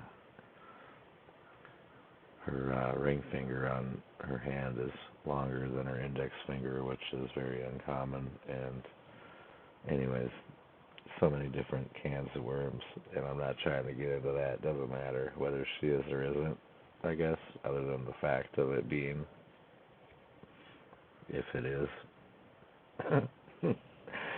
pun questionable. Anyways, so then we end up with that, and that's going to happen either way. I mean, when Pelosi went around campaigning for the 25th Amendment instead of campaigning for the Democratic candidates in the Senate runoff, and that was barely noted in the press. I think everybody kind of assumed, or I did anyways, that was going to be intended for Biden, since everybody on the right was already saying that he's incompetent and that, he can hardly get a sentence out on his own. And he is reading the teleprompters and this and that. Anyway, point is that this is the goal. The goal isn't, I don't think, to have a Biden presidency. It's to have a just for the sake. Yeah, I'm going to say her name however I feel like saying it, because you know what? I have no respect for the woman, sad to say. To me, she's Kamala. But anyway, I mean, this is like, what I was getting at in the first place is everything that they do ends up biting them in the ass, And so them impeaching Trump in his last days for a second time, whether it gets through the Senate or not, and trying to evoke the 25th Amendment, even though it got denied, well, that allows for them to be attacked with the same precedent, So in this case, there's actually real corruption and evidence of that corruption that's been known since 2016, and arguably, I would say, what's getting done or has been done about any of it, but we'll see. For as long as there's unrest in our lives. Enemies of the state. Show me where it says that protests are supposed to be polite and peaceful. Do something about your dad's immigration practices, you feckless. When they go low, we kick it. How do you resist the temptation to run up and wring her neck? The biggest terror threat in this country is white men, most of them radicalized. I believe he's married to a white man, by the way. To the right. I thought he should have punched him in the face. So even if you lost, he insulted your wife. Yes. He came down the escalator and called Mexicans rapists and murderers. He said, well, what do you think I should have done? I said, I think you should have punched him in the face and then gotten out of the race. You would have been a hero. I'd like to punch him in the face. I said if we were in high school, I'd take him behind the gym and beat the hell out of him. Punch some people in the face! When was the last time an actor assassinated a president? They're still going to have to go out and put a bullet in Donald Trump, and that's a fact. Look, as his character is stabbed to death. Where is John Wilkes Booth when you need him? I have thought an awful lot about blowing up the White House. A Missouri state senator is under investigation by the Secret Service after saying she hopes President Trump is assassinated. I will go and take Trump out tonight. And if you see anybody from that cabinet in a restaurant, in a department store, at a gasoline station, you get out and you create a crowd. And you push back on them. And you tell them they're not welcome.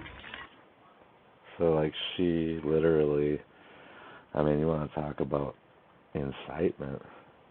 This woman is saying that if you see anybody that supports Trump, to confront them and to tell them they're not welcome.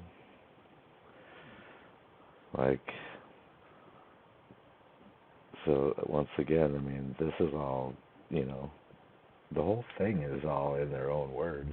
All the evidence that could ever be necessary to treat them like a RICO case, quite literally, worse than that, I guess, really. You know, they're all acting in unison, you know what I mean? It's perfectly obvious that, you know, AOC, Chuck Schumer, Nancy Pelosi, this woman here, Maxine Waters. I mean, you could just like, I'll run out of fucking fingers and toes before I could count them all. And then think of all the ones that are involved that we don't even know about. All the acronyms, you know. What's the FBI done with Biden's laptop for almost a year now? You know, where they didn't even reveal the fact that they had it until they were busted for having it through other sources, you know. I mean, so I feel like no matter what side you're on, you know, no matter whether you're a liberal, a Democrat, libertarian, anything in between, extreme, even, either side, it's pretty obvious to see that this is a corroborated effort, you know, and then they weaponized COVID. They used, in their own words, not mine, in their own words, that they were waiting for an event like George Floyd's death in order to start this shit in the first place. I mean, that is all in their own words of people that the Sunrise Group, BLM, Antifa, there's like 17 or so other activist groups that are all in on, you know, all these green movements and stuff, and you know, they're recruiting from age like 14 and up, you know, and they're training these kids for the future, you know.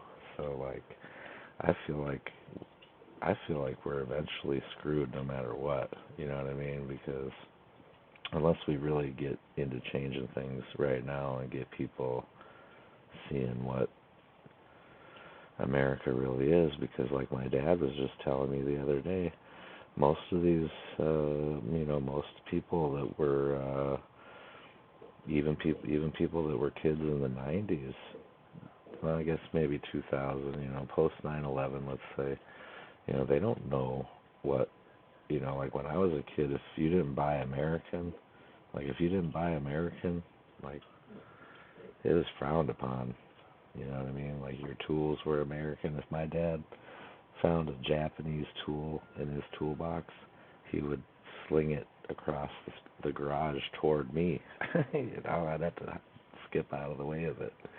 And that's just the way it was. And that was like true for most of American society at that time, you know, like and American stuff was the best, and that's why you did, you know what I mean? Like America's only competitors have always been like, you know, Germany and maybe the Swiss when it comes to mechanics and maybe clocks, I guess, you know what I mean? Like there's some competition out there, I'm not saying there isn't, but most people, the last couple generations anyways, they don't really know what it was like when, you know, things were better. And I don't know, like the Constitution still meant more then too. And I feel like we've been secretly subverted for, you know, like a century, really. I mean, I could get into it, but like I said, I'd rather stay in the present and deal with what's going on right now, because it's very, very important. And sadly, the domestic enemies to our voting system and our honoring our Constitution are right at 1600 Pennsylvania Avenue. They're not going to stop before Election Day in November, and they're not going to stop after Election Day. And that should be, everyone should take note of that on both levels, that this isn't, they're not going to let up, and they should not. If you think we're rallying now, you ain't seen nothing yet.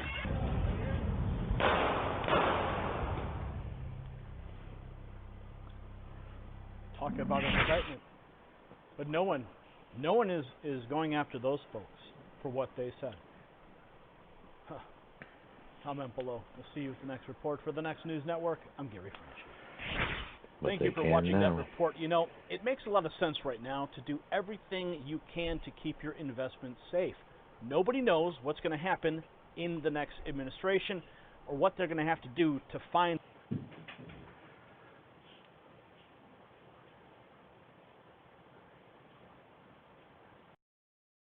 For just $67, you can make as many videos as you want, and you never need to pick up a camera or use any fancy editing software. With Doodly, you drag, you drop, you tweak some settings, and boom, video done. It'll take you just a few minutes.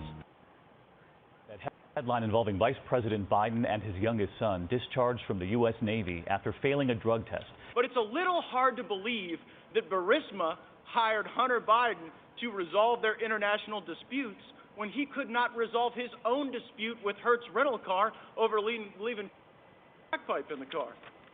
That is what we would call evidence. The habit, kind of a big deal.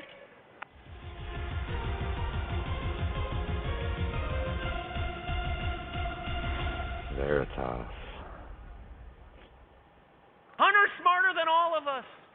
Hunter's smarter than all of us. Right? Imagine, no, it's that sort of, it's that mentality of like, no, meaning you don't know how you're going to get that next rock, but you're going to get it. You know? You're going to do whatever you can to get that next rock. It doesn't matter. You'll hustle for 3 days. Doesn't matter. So what we did was moronic.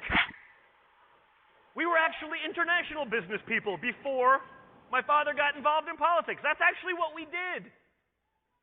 And we gave all of that up to avoid the notion of impropriety. We walked away from all of that, hundreds of millions of dollars, just so no one could say there's something shady going on. Hunter did exactly the opposite. He had done nothing, and he said, you know what? I can sell access to the presidency. He called Hertz, which came to collect the damaged car, and gave him a second rental. The Hertz rental officer told me he found a pipe in the car, and on one of the consoles, a line of white powder residue. Beau Biden's Attorney General badge was on the dashboard. Hertz called the Prescott Police Department, and officers filed a narcotics offense report listing items seized in the car, including a plastic bag containing white powdery substance, a Secret Service business card, credit cards, and Hunter Biden's driver's license. That is what we would call evidence. The habit, kind of a big deal. Now, I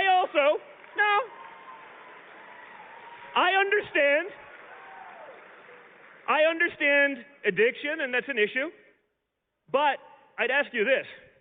You think if Donald Trump Jr. had that problem, they'd let me get away with it? If I had the little fling with the stripper and the, trying to avoid child support for a few years, you think that would be an interview they'd be all over? And yet most of you have never even heard about it. That shows you what we are up against. That shows you the double standard.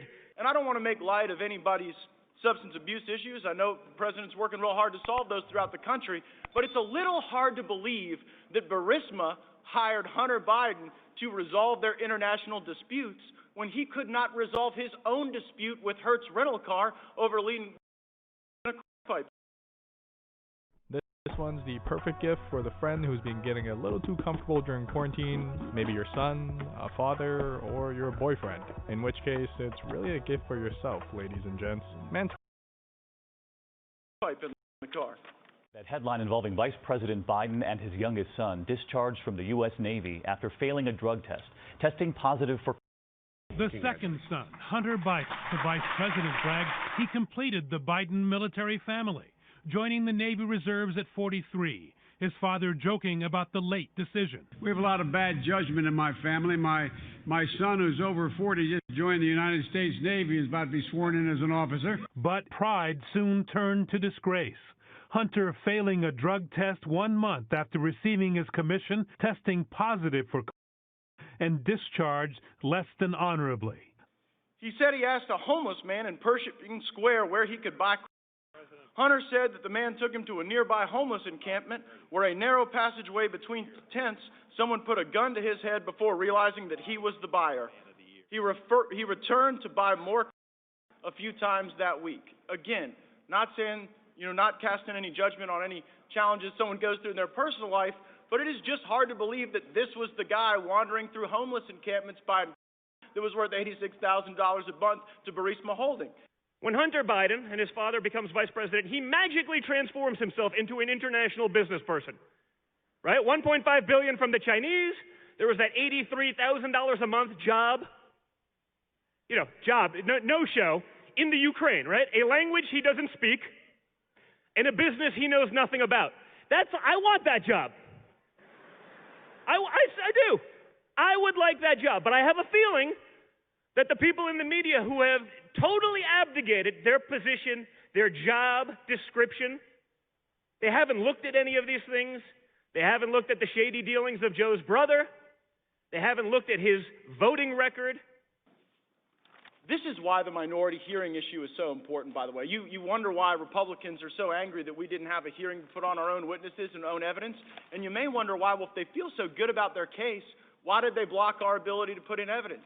It's because we have the ability to show that Burisma is corrupt. We have the ability to show that Hunter Biden is corrupt. And that totally exculpates the president. Because there is no way in the United States of America that honestly pursuing actual corruption is an impeachable offense. That's why I offer the amendment, and I encourage my colleagues to vote for it.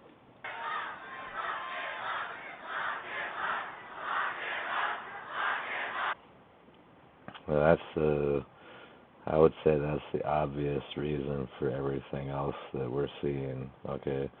That kind of makes sense. It makes more sense of why, people would be let into the Capitol to make a spectacle of themselves. And it's my personal opinion that they fully expected them to, destroy the place. Like, they probably imagined that it would be a state of lockdown.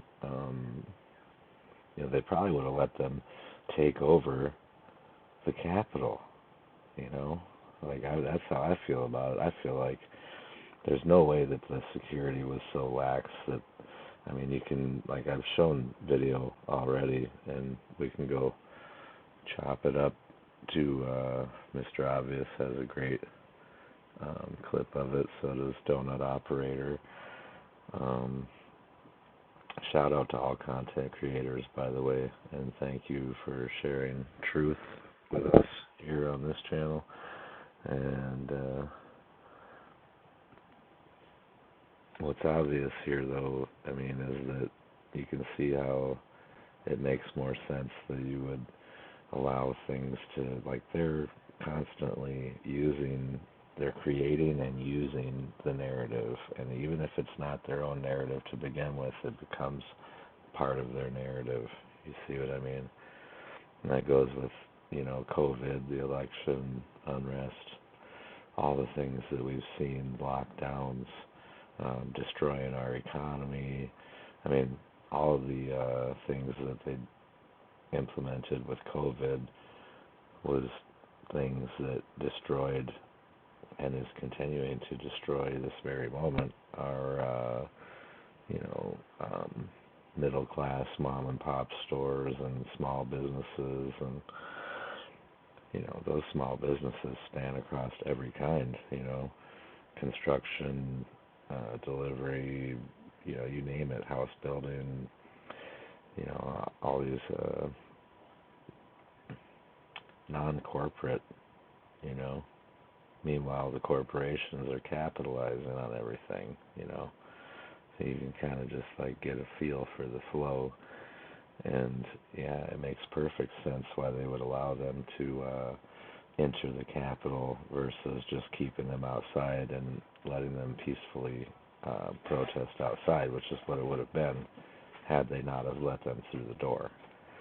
And yeah, they definitely expected them to do more than take selfies, and and then they're taking the little bit of stuff that did happen within the Capitol and trying to compare it to 9/11, you know, I mean, come on now. And, you know, and then the other thing that a lot of people aren't really talking about is the fact that once Donald Trump put out the message to leave and be peaceful and go home, that's exactly what they did. You know, and you can see the police ushering them out just the same way that they let them go in. When they let them in, they said there was a person that asked, you know, I'm press, can I be in here? And they were like, no, you can't be in here. But they weren't trying to stop them from going in, you know. So, like, I don't know. I mean, shit just ain't kosher. Things are not chill in Denmark, or whatever that saying is, too. Hunter, last year, receiving a special waiver to join the Navy after a prior incident with drugs as a younger man. Now saying only, it was the honor of my life to serve in the U.S. Navy. Like fantasy? You're gonna love this. Join forces with your friends in clan events and Vice President Joe Biden's son was discharged back from the Navy back in February after sources say he tested positive for. Hunter Biden has released a statement admitting that he is embarrassed by his actions and that he respects the Navy's decision, but he is not specifically addressing why he was discharged. I have friends with pretty big investors in New York. They're like, hey man, you know, you've bought and sold multi-billion-dollar companies your whole life, your whole career. How long did it take you to get in China? Oh, 9 years, 14 years. I go, what if I told you young Hunter Biden, with no investing experience, basically, other than, you know, a well-connected last name, and I understand well-connected last names, you know, it's not, that irony is not lost on me. The difference is, I never did it from my father's taxpayer-funded office. All right, there's a little different. It's one thing when you do I'm a humble public servant. Yeah, I'll take that $30 million a year. That's a little different. It's hard to complain, right? You know, it's can't kind of have it both ways, and yet that's what they've got. They've got the ability to have it both ways. One of Vice President Biden's sons is confirming tonight that he was discharged from the Navy Reserves for testing positive for. Hunter Biden is a lawyer and a partner in an investment firm. He held the rank of ensign. He says he deeply regrets his actions and was proud to serve. There's been no comment from the Vice President's office. Hunter Biden Burisma, well, that's an interesting story.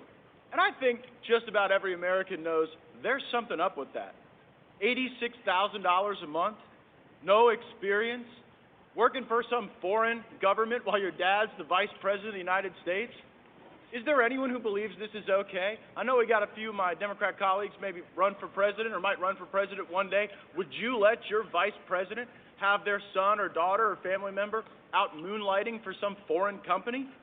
Maybe I'll use language familiar to the former vice president. Come on, man.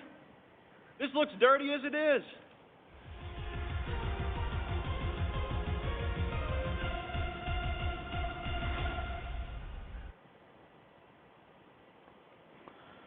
Yeah, thanks to the Truth Channel.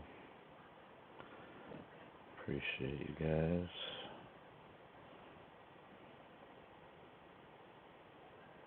Need a professional website? I created one for our startup using Wix. Let me show you how I did it. First, go to Wix.com.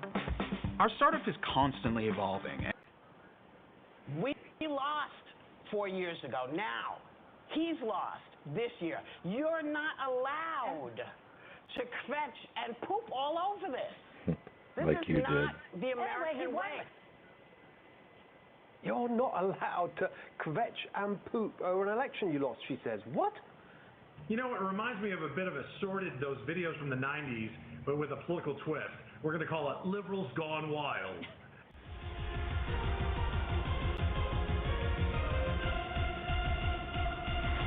We may have watched this one the other day, but I think I have my audio better now. So. I don't know where they started lying to people on.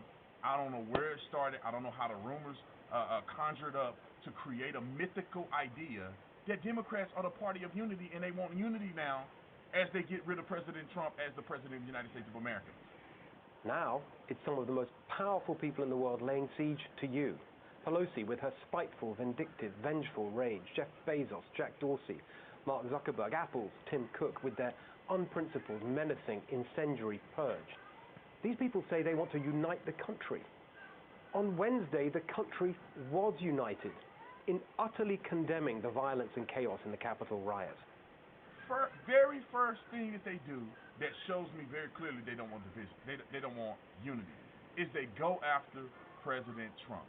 Mind you, half of the people in America, I would argue more than half of the people, the voting class of people in America, voted for President Trump. Voted for President Trump.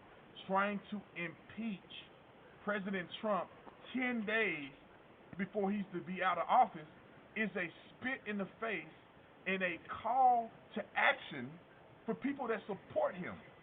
Now, thanks to Pelosi, Bezos, Dorsey, Zuckerberg, and Cook, everyone's back in their tribal camps.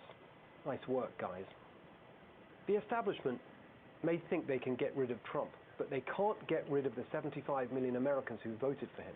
They can't get rid of the multiracial working-class coalition he assembled, the movement he built, the ideas he championed. And right now, after all that's happened, those people, that movement who believe in these ideas, they still back Trump.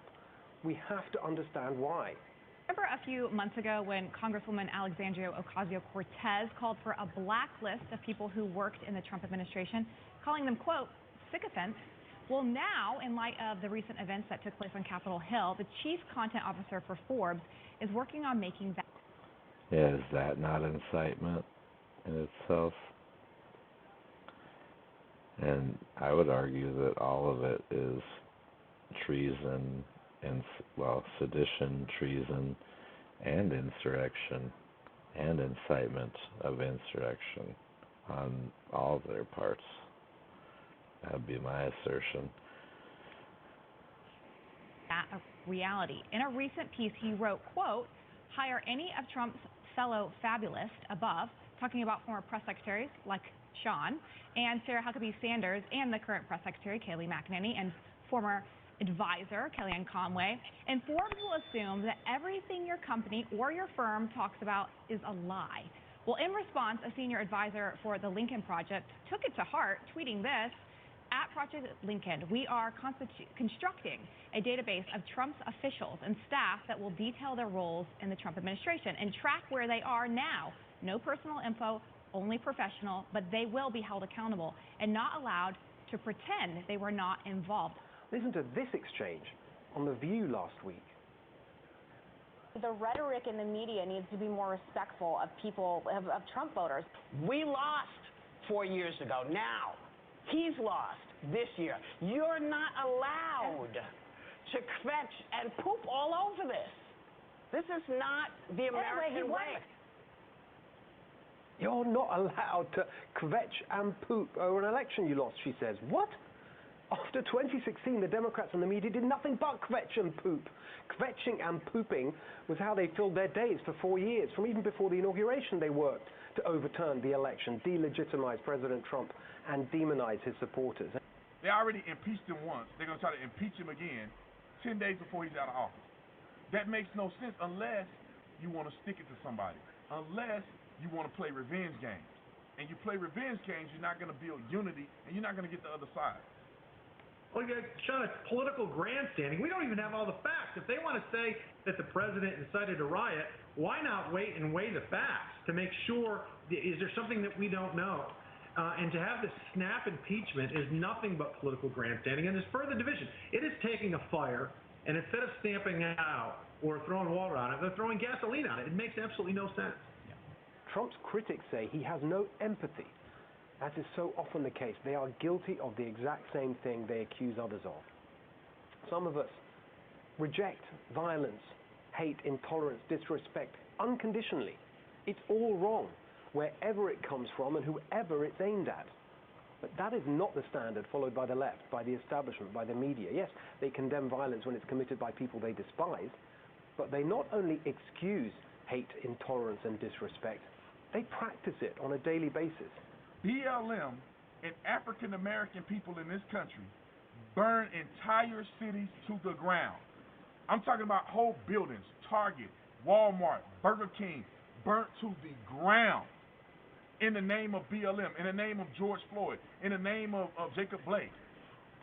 But mind you, they act like... After being incited to do so, and then after they did, they were incited even further. And also bail funds were created and pandered for by our vice president-elect, apparently. Like that did never happen.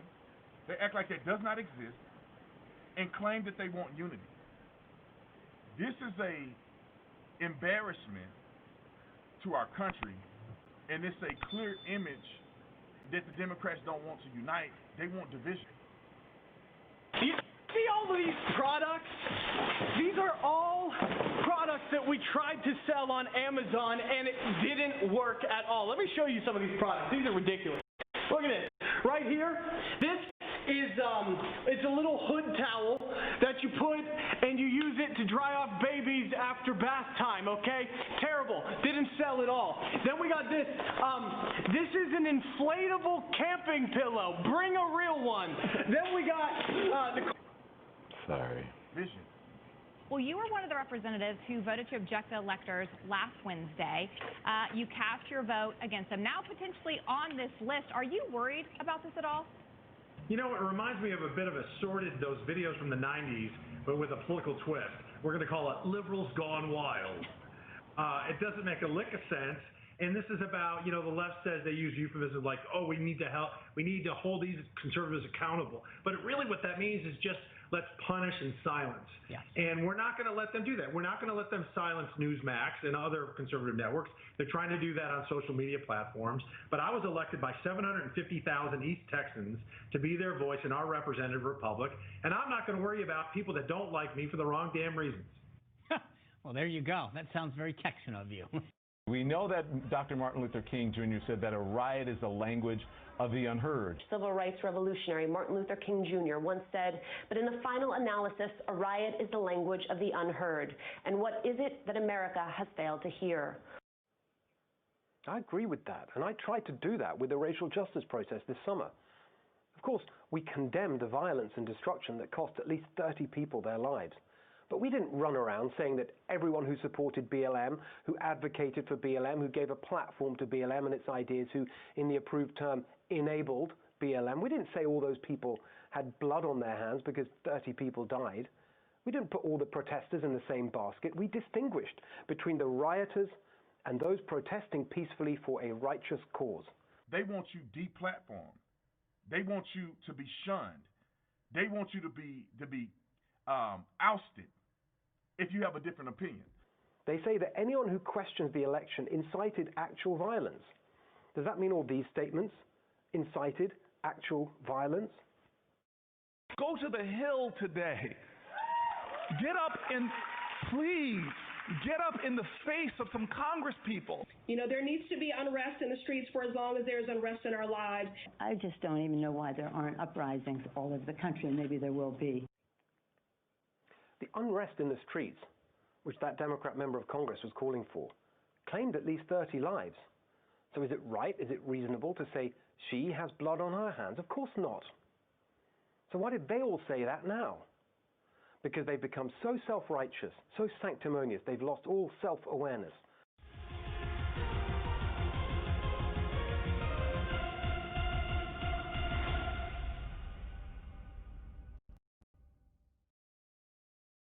I photographed food in New York, in Philadelphia, in Paris. DocuSign makes it easier for me to do business. When I think of work, I think of being invested in telling a story. Being a small business owner means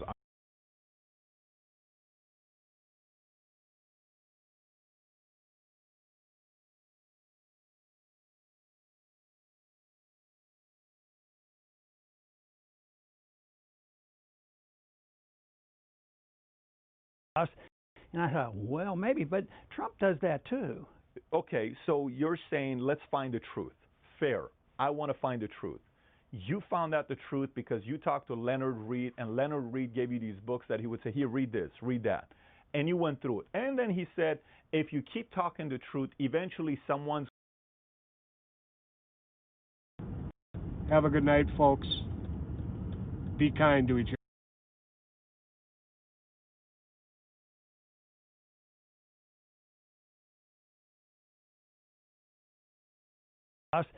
And I thought,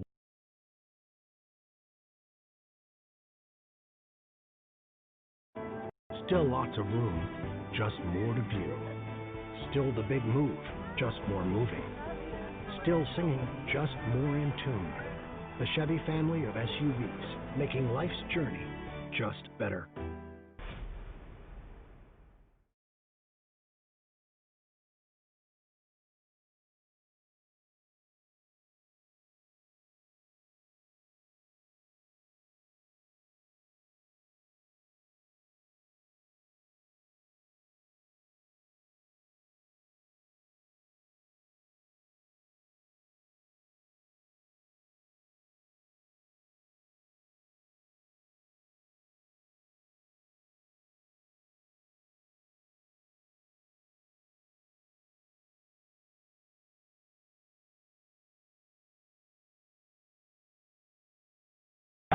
What's up? We are live. I am running through the hood to see if niggas trying to win some of this Donald Trump money. What I'm doing is I'm asking niggas questions. You get 3 questions right, I'm going to give you $20. Let's see if these niggas know about Donald Trump impeachment. We on the street, in the hood, hoping a nigga don't get robbed. I see niggas looking at me. I'm out. We are out in the city of Los Angeles. You know where I live at and where I always be. And we hollering at real niggas as we always do. We just found one. Talk to the youth, man. We need to talk to the youth, man. We need to talk to the youth. And not today. The nigga said not today. We had to get a light-skinned nigga on videotape. I guess light-skinned niggas is not interviewing today. We got to find a light-skinned nigga because I want a light-skinned nigga. I want a light-skinned nigga statement on the Black Lives Matter because they not all the way black. They a little black, but not all the way black. But I want to ask a nigga like Steph Curry or one of these light-skinned niggas like Drake or something because they the new niggas. We the old niggas. LeBron is getting played out. Lil Wayne is getting played out. Now they going with light-skinned niggas. Steph Curry and motherfucking Drake and all that old shit. But I'm the real original nigga. I'm out. Did you see that on the news? Yeah, I seen everything that was going on, man. That was crazy. To see the dehumanizing of people that was perpetrated there. Ain't that a bitch? What MAGA rally was you looking at? The white people love me.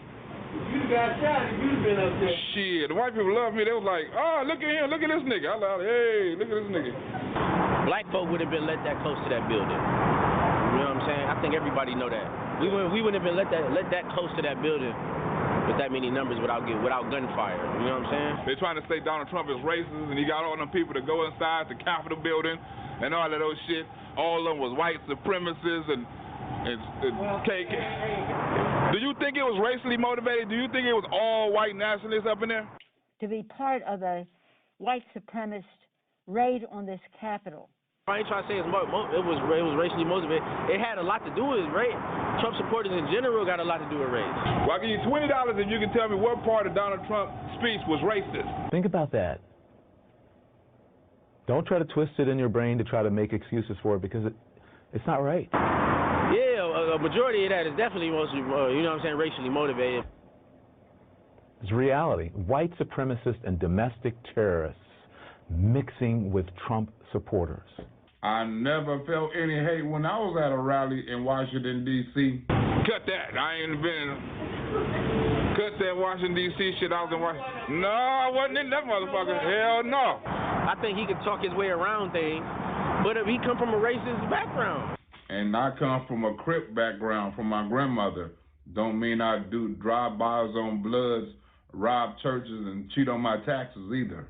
What part of Donald Trump's speech do you think was racist? Do you hear any part of the speech you thought was racist? It is not a dog whistle, people. Not a dog whistle to white supremacists.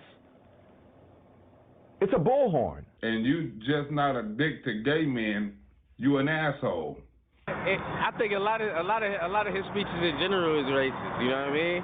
And a lot of it makes sense. You know what I'm saying? I am going all over Los Angeles trying to get this footage from you. I'm asking niggas. I'm asking women. I'm not gonna say bitches. I knew y'all thought I was gonna say bitches. I'm not saying niggas and bitches. Damn, that girl had ass. I didn't mean to say that, but that girl had ass.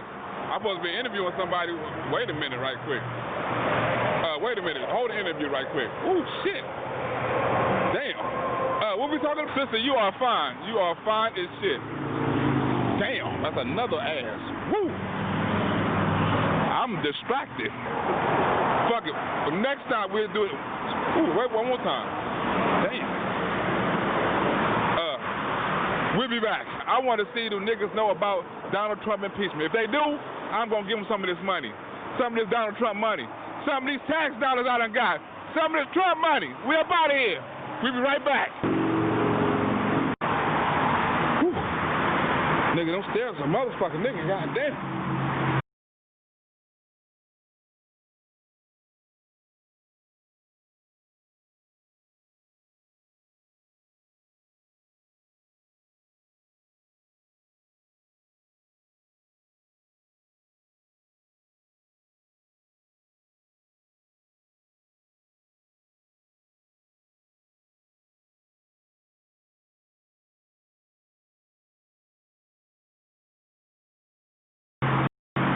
Next time we got to get a stuntman to go up them stairs or something.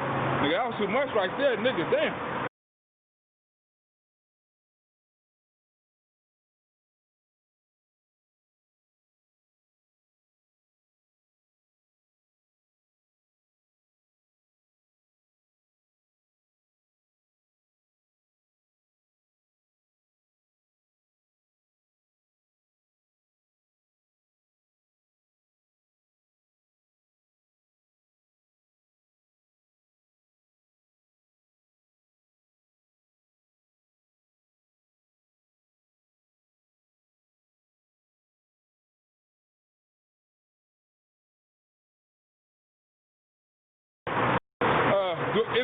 Do I gotta?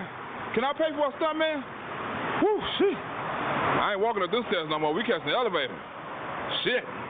And that guy, the ugly guy with the beard, wasn't alone. I was there. Look, I was there interviewing people. We was there. This nigga too. So if y'all get me, y'all gotta get this nigga too, because he was filming. Both of y'all. Yeah, get me. If you gonna lynch me, lynch this nigga too. We ain't gonna film your G. You know, we filming some Donald Trump shit. We know you probably don't like Trump. You probably want Donald Trump impeached, don't you? Oh shit. We offering money.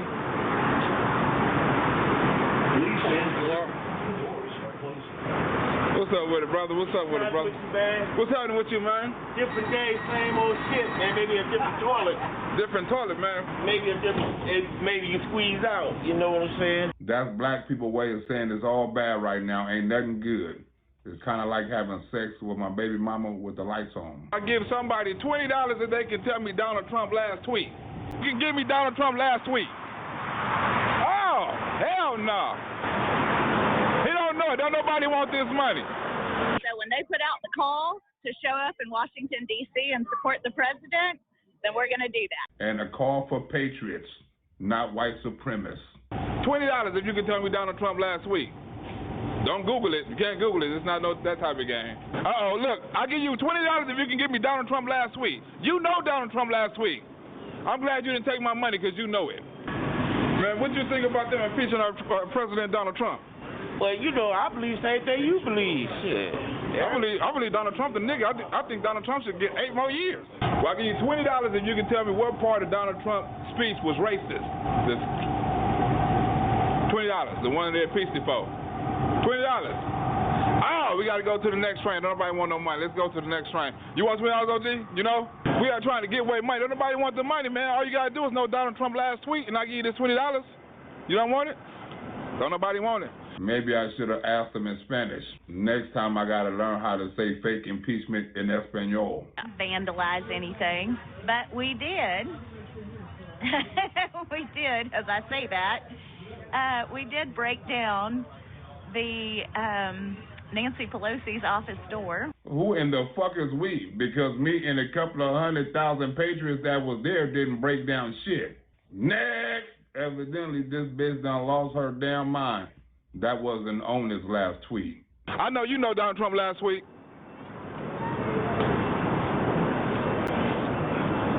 Don't nobody in Los Angeles watch real news.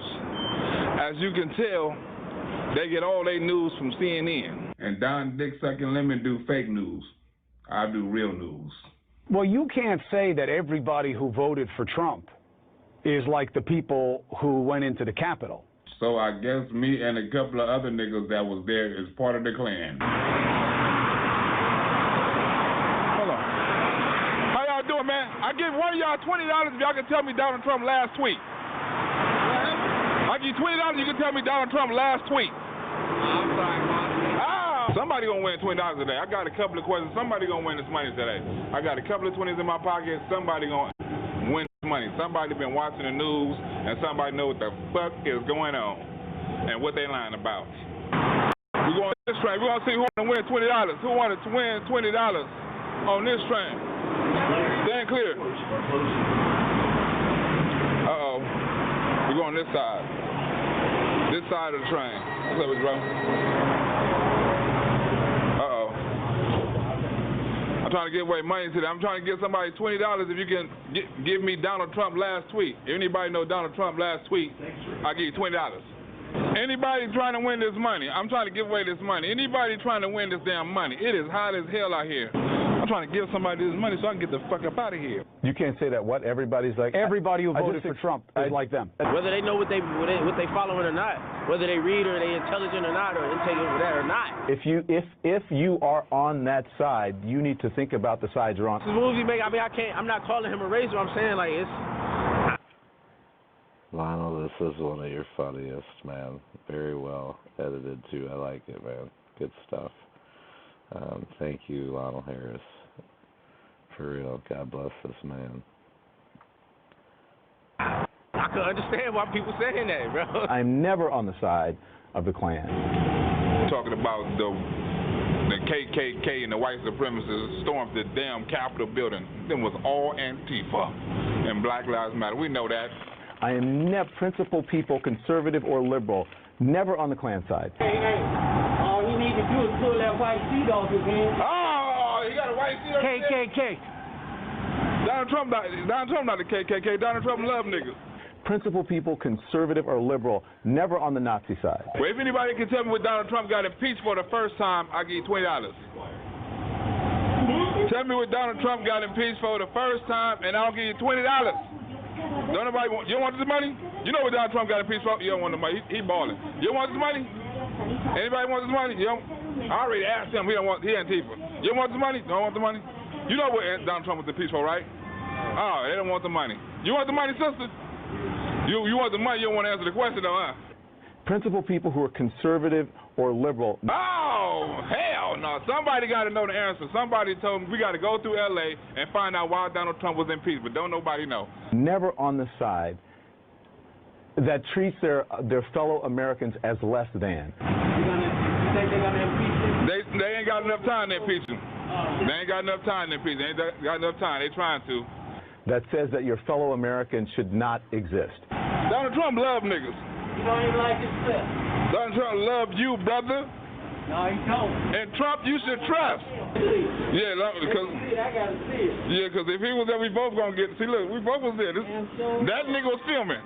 See all them? They was there. See, look out, we finna get lynched on this motherfucker. Let's get off on the next stop. That says your fellow Americans should be in a concentration camp. They need to give you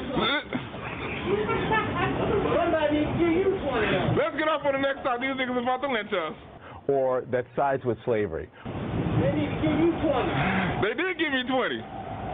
They said this is my reparations. White people, look, Trump supporters is giving niggas reparations. You want reparations, you better turn Republican. Or sides with any sort of bigotry. Right. They need to give you. The gig is up. These niggas about to lynch us. I'm lucky we got off that motherfucking train alive. We was almost got lynched in that motherfucker. We almost got Capitol building. And if they say, I don't agree with those people, I just like Trump's policy. Well, then get out of the crowd with him. I've been already isolated. Only time I know I'm black is when I see my hand.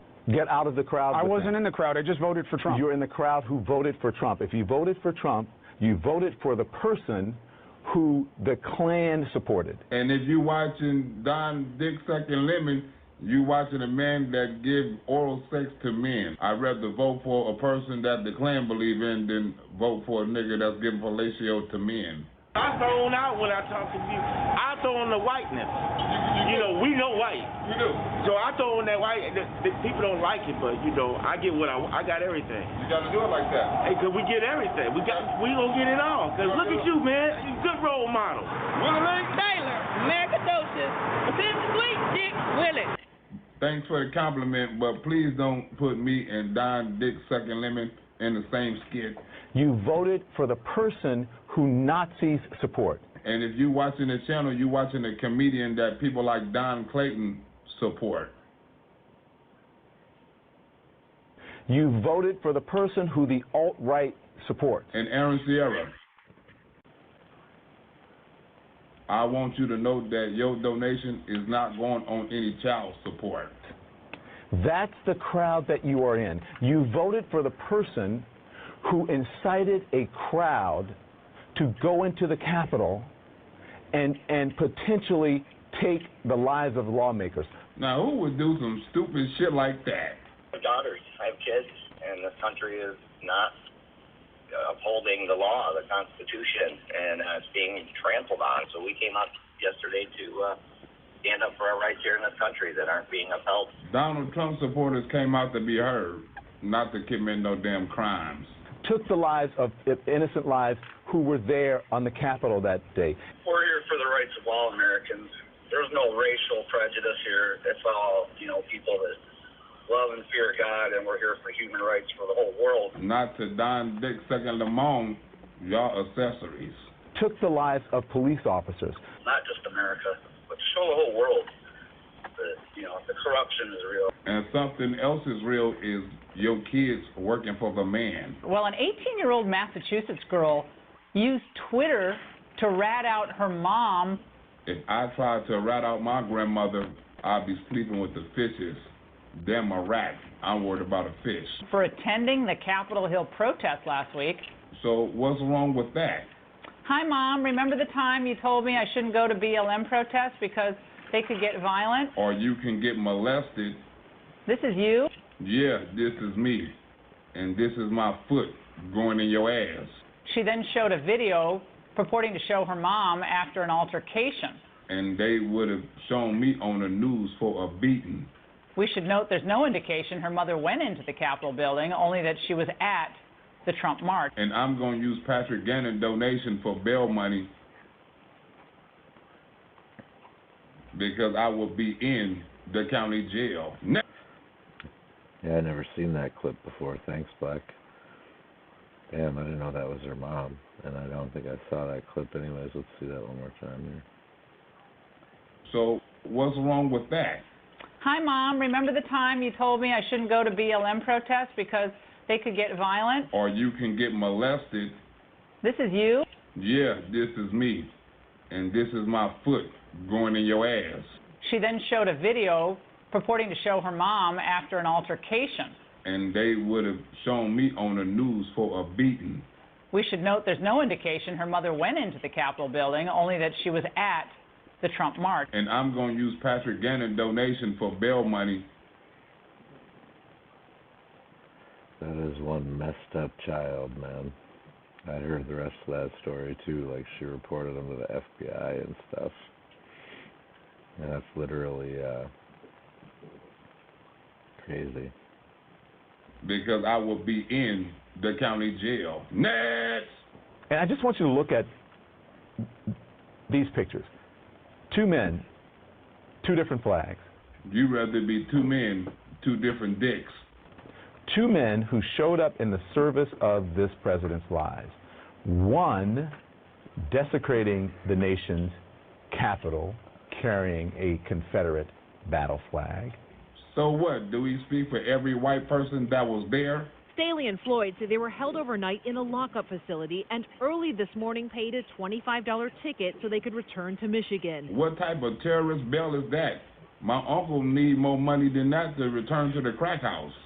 So why in the hell y'all not talking about them two and keep talking about the other two? One, desecrating the American flag itself, using it to beat a police officer. Once again, not a Trump supporter. They say they did not join in the breach of the Capitol building and don't agree with the violence that occurred. Unlike the two fake news keep showing, because they represent MAGA, not no damn white supremacist group. And there's Kevin Seifert, the man with the Confederate flag. Authorities arrested him and his son Hunter. Well, they need to arrest Joe and his son Hunter. I do believe that patriots are upset, and I think they want to be heard. Not want to be seen. Saying that they were leaders of the break-in in the Capitol. Well, charge their ass in case closed and leave the other peaceful protesters the hell alone. I think they think it's an unfair election, and I think going to the Capitol building and showing presence was what the intention was. I think the event provocateurs or instigators or agitators were the ones that decided to break things, enter buildings that they shouldn't have been entering. And I'm disgusted by it, as I think are most Americans. We are disgusted by it because presence was the goal, not breaking and entering. Hunter Seifert punching out a glass in a window after an unknown individual asked him to help because he was wearing gloves. And he should have been wearing a damn brain. And speaking of brains, he should have been asking for a damn brain instead of some damn help. And speaking of help, I'm glad the Capitol Police lended a helpful hand. And in this video, a man in uniform appears to go so far as to give them a helping hand. That was awfully nice of the officer. The cops at the gate, they moved aside, gestured with their arms, almost inviting them in, almost like, I hate to say it, almost like a setup, like they wanted us to be disruptive. That's because they did want y'all to be disruptive, or else they would have gave up more resistance. Officers appear to pose for selfies with some who stormed the Capitol. And not posing on Facebook Live for likes and shares. Looking for anti-Trump supporters to hit them and see what's up with this racial shit. Hey, is you Antifa? You got an all black. I'm just trying to see you Antifa. Was you inside the Capitol building? Because he sure ain't no Trump supporter. We burn this down. This we got rip Trump out of that office right over there. Pull him out that. Nah, we ain't about for the next election. We about to go get that mother. And there was a couple of other niggas in the Capitol building that was not Trump supporters. That nigga was probably inside the Capitol building. He got in the black backpack and shit. This nigga all black. It is hot as a motherfucker. We need to go follow him. He's hopping on the train, and we need to go see what's in that backpack. That nigga could be Antifa. Because all the racist people in the Capitol building wasn't Trump supporters. Right when I saw that, I was yelling to people. I was like, guys, there's guns. You don't want to go through there. Like, they were, they were going to shoot. Like, not just, like, hold it there and run away. They were literally going to shoot to kill. Yeah, right. As you was breaking through the window. I want you to go home. Go. Let's go. Get this shit.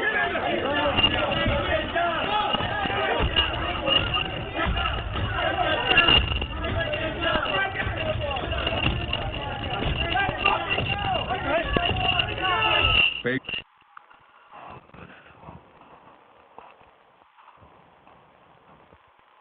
news, no Black Lives Matter was at the protest, but they won't report it. How you can I get it? Like they were going to shoot. Like, not just like hold it. Shit. God damn it. No, I did it.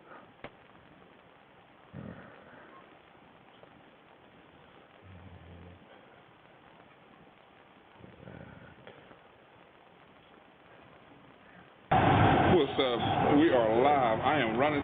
Did nothing?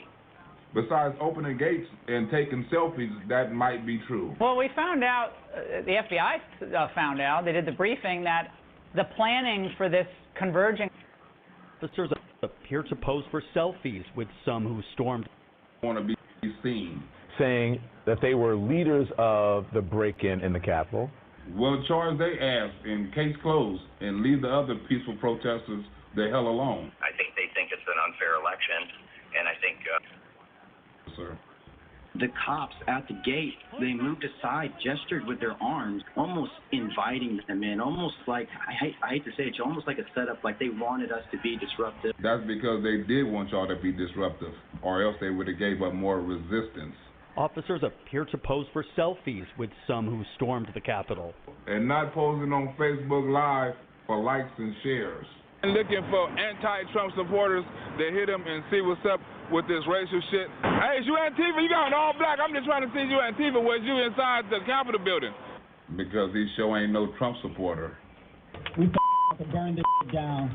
This we got to rip Trump out of that office right over there. Pull him out that. Nah, we ain't about until the next election. We about to go get that mother. And there was a couple of other niggas in the Capitol building that was not Trump supporters. That nigga was probably inside the Capitol building. He got in the black backpack and shit. This nigga all black. It is hot as a motherfucker. We need to go follow him. He's hopping on the train, and we need to go see what's in that backpack. That nigga could be Antifa. Because all the racist people in the Capitol building was... When they show the scene inside where they're breaking the windows of the doors, there was a line of cops in front of those doors that just conveniently moved out of the way, and you can see the woman who got shot in the background at the near the beginning of the clip where they show the broken door glass and the people hitting the doors. Like I said, there was a line of cops there, a line of cops there that were blocking that door. They conveniently moved out of the way and down the stairwell a little bit, and maybe around the back of the banister even, but definitely crowding down that stairwell. And then it was just shortly after that the officer shot through the door, like she wasn't even right on the door, you know. Meanwhile, these people were allowed to beat the door to death, and the police moved out of the way in order for them to do it, I guess is my point. Trump supporters. Right when I saw that, I was yelling to people. I was like, "Guys, there's guns. You don't want to go through there." They were going to shoot. Not just hold it there and run away. They were literally going to shoot to kill. Yeah, right. As you was breaking through the window. The whole country hates I want you to go home. We have go. Let's go. Get this shit.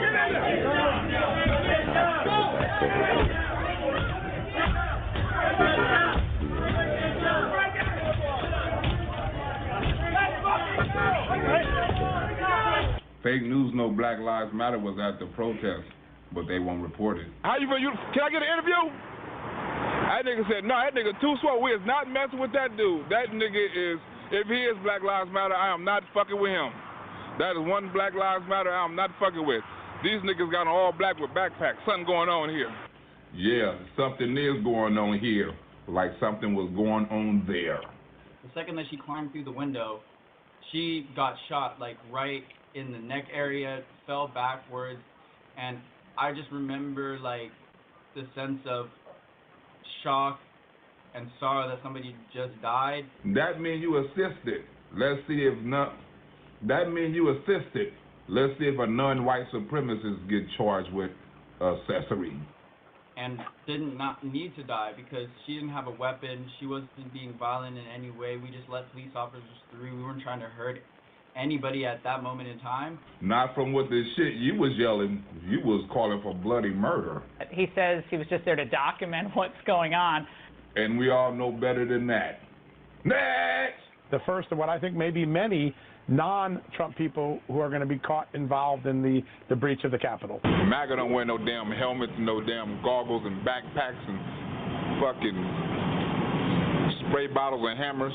Capitol Police were no match for the wave upon wave of Trump supporters breaking into doors and windows, at times putting up with very little resistance from officers charged with guarding the building. Guarding the building or babysitting the building? Apparently, a lot of people knew and did nothing. Besides opening gates and taking selfies, that might be true. Well, we found out, the FBI found out, they did the briefing, that the planning for this converging on the Capitol took place in the days preceding Trump's speech. And that pro-Trump event wasn't involved in that event. And that pro-Trump event wasn't involving hanging niggas. I don't think the white supremacists was there for racism. They was there to support MAGA. Some things are just bigger than racism. Dozens of people on the FBI's terror watch list, suspected white supremacists, according to the Washington Post, were reportedly in D.C. on Trump Insurrection Day for pro-Trump events. I mean, can't the FBI put them on a no-fly list? I mean, they probably could have drove, but I'm pretty sure all of them didn't drive. Some of them flew. Did they believe that they had set up systems that would raise a red flag, that would sound an alarm, that would signal something that needed more attention from them if multiple flagged extremists traveled from all over the country to the same place at the same time? If you gonna single out the white supremacists, single out the other groups was there too, like Asians and blacks and Mexicans and gays and Muslims. Now you add that fact to the warnings that went out from our intel agencies and others telling the government to be ready for extremist activity. In case shit got real. I needed boots on the ground, immediate assistance right then and there, helping to form police lines to help secure up the foundation of the United States Capitol building. But they told you on your own. Yes, as early as Monday, January 4th, 2 days before the attacks, the FBI had intelligence that they felt credible enough that there were multiple people planning an attack, talking about killing police officers at the Capitol. They say as long as it ain't the FBI, they really don't give a fuck. Did they think they had a system that would alert them to that as a problem? And it turns out those alarms didn't go off. Neither did the FBI brain cells go off because they don't listen. Son says after he was denied permission by the Senate and House Sergeant of Arms to request the National Guard Monday, he followed up with the Army 5 times on Wednesday. That's more times than I checked on my kids in 2020. So linking facts that you had these guys on the watch list who were in D.C., and that you had a number of them, it tells me here, visited by law enforcement before January 6th, such that some others wound up not going. Because they knew if anything went down in Washington, they was going to be blamed for it. They stayed their ass at home, the smart thing to do. They briefed it to the Joint Terrorism Task Force here in Washington. The Capitol Police were alerted to it. The Metropolitan Police were alerted to. Separately, NYPD received similar information through its intelligence unit. It seemed like even the Scooby-Doo detectives had knowledge of this plan. So they knew enough to go visit guys who were on the list, and they knew enough to warn about what might happen here, and yet it didn't seem to flow through to how we were prepared to keep you guys safe. That's because it wasn't a real breach. If it was a real breach, they would have had a problem. Now, here's something I confirmed today. None of that intelligence got to President Trump. Or did they know that they didn't have capacity to monitor extremists in that way? They were more concerned with the optics. And didn't give a damn about nobody's safety. Is it starting to stink to you? Do you believe that people knew and chose to do nothing? In the law, there's a distinction, right? You said fail. You have two types. Misfeasance, which is you did your job poorly. And malfeasance, which is you did your job poorly on purpose. I go with option B. They also learned that the effort to breach the Capitol started 20 minutes before Donald Trump's speech. So unless they psychic, them niggas acted alone. Guys were stripping me of my gear. These are rioters, pulling my badge off my chest. They ripped my radio off my vest. And my crackhead uncle ripped my nephew radio off for Christmas. Started pulling like ammunition magazines from their holder on my belt. And with Scott's donation, I'm about to be getting me a belt. Hopefully my hitman can hog tie somebody with it. And then some guys started getting a hold of my gun, and they were screaming out, kill him with his own gun. Damn, that sounds scary. At that point, it was just like self-preservation. How do I survive this situation? And how did you? And I thought about using deadly force. I thought about shooting people. If you outnumber 15,000,000 to 1, that would be a damn good option. If it was me, I would have had to back some of them white extremists up off me. I just came to the conclusion that, if I was to do that, I might get a few, but I'm not going to take everybody, and they'll probably take my gun away from me, and that would definitely give them the justification that they were looking for to kill me. Which was the same thing they was going to do without any justification. So how you stop them? If they already didn't have made that up in their mind. It seems like they already did. Let you tell it. So the other option I thought of was, try to appeal to somebody's humanity. So what did you do? Tell them you was a Christian? And I just remember yelling out that I have kids. That's the other option. Either Jesus Christ or you got kids. That would stop any angry mob. And it seemed to work. I bet it did work. But you better not try that with my grandmother. Your ass still gonna get robbed. We encountered some pretty significant resistance. I mean, we were getting, chemical irritants sprayed. They had pipes and, different metal objects. And Hunter Biden got pipes he smoked and metal objects he stick in his ass. Batons, some of which I think they had taken from law enforcement personnel. They were striking us with those. Which they probably took from the Capitol officers or given to by the Capitol officers, or hell, they might have just bought them off of eBay.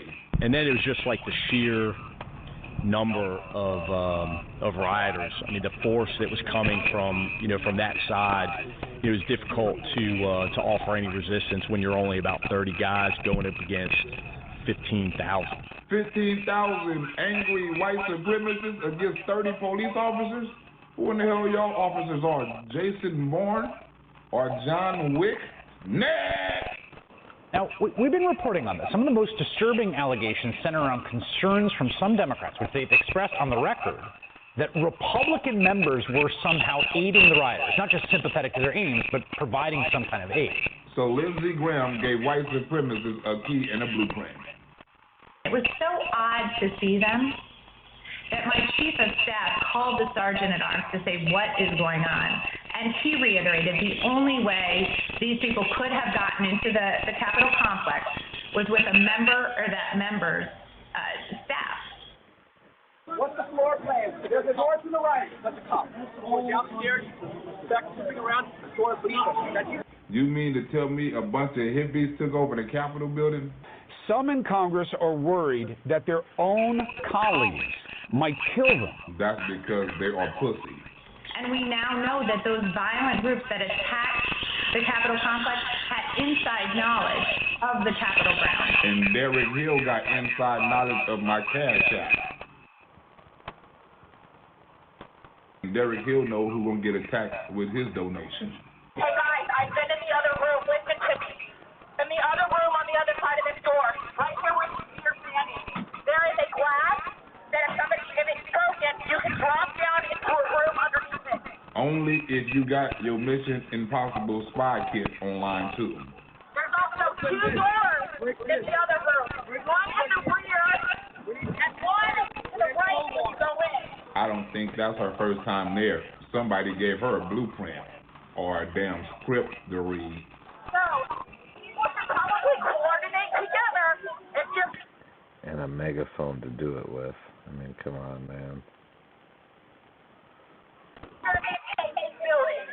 So now the Donald Trump supporters that came there with a plan is now recruiting. Next! Members just a week ago were huddling for their lives. Some of them, like Alexandria Ocasio-Cortez, said they had moments where they feared for their lives. But she also mentioned that one of the reasons she was scared is that she was afraid that there were radicalized members sheltering with her who might give away her location. That bitch pussy could have gave away her location. There's the overall sense that maybe if some of them have guns, and likely the ones who are more into conspiracy theories and QAnon with the pedophilic satanic rings, are we safe from them? I don't know. Let's ask a better question. Why are you so worried about them hunting and purging child pedophiles? But the reality of it is, and I've talked to a number of members of Congress who are afraid of other members of Congress. You ain't got nothing to worry about if you don't like pizza and hot dogs. Being targeted by them, being harassed by them, following them around with the phone. That's what I paid my hitman to do unsuccessfully. You mean to tell me Derek Hill is donating to an unsuccessful hitman? And I didn't repeat Derek Hill's name. Derek Hill donated twice. And here's what Congressman Peter Meyer, who voted to impeach Trump, and Congressman John Curtis, who refused to object to the electoral count, said on this network just today. That's their first problem. Your network, their whole credibility is shot. I have colleagues who are now traveling with armed escorts out of the fear for their safety. Many of us are altering our routines, working to get body armor, which is a reimbursable purchase that we can make. Damn, now a bulletproof vest is a tax write-off? It's sad that we have to get to that point, but our expectation is that someone may try to kill us. I don't want my baby mama to think nothing like that because I want my hitman to catch her off guard.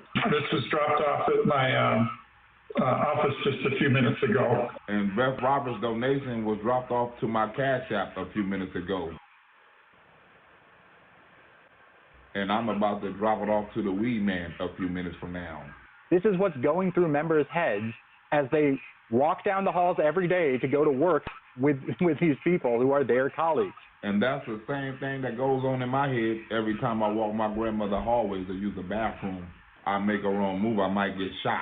Speaker Nancy Pelosi thought there was enough reason to be concerned about the people sitting across the aisle that after several Republicans bullied their way through the newly installed metal detectors on the way to the floor, she announced any member who refuses to be screened will be fined $5,000 for the first offense and $10,000 for a second. But that bitch needs to fine herself for walking in with that ugly ass face every day.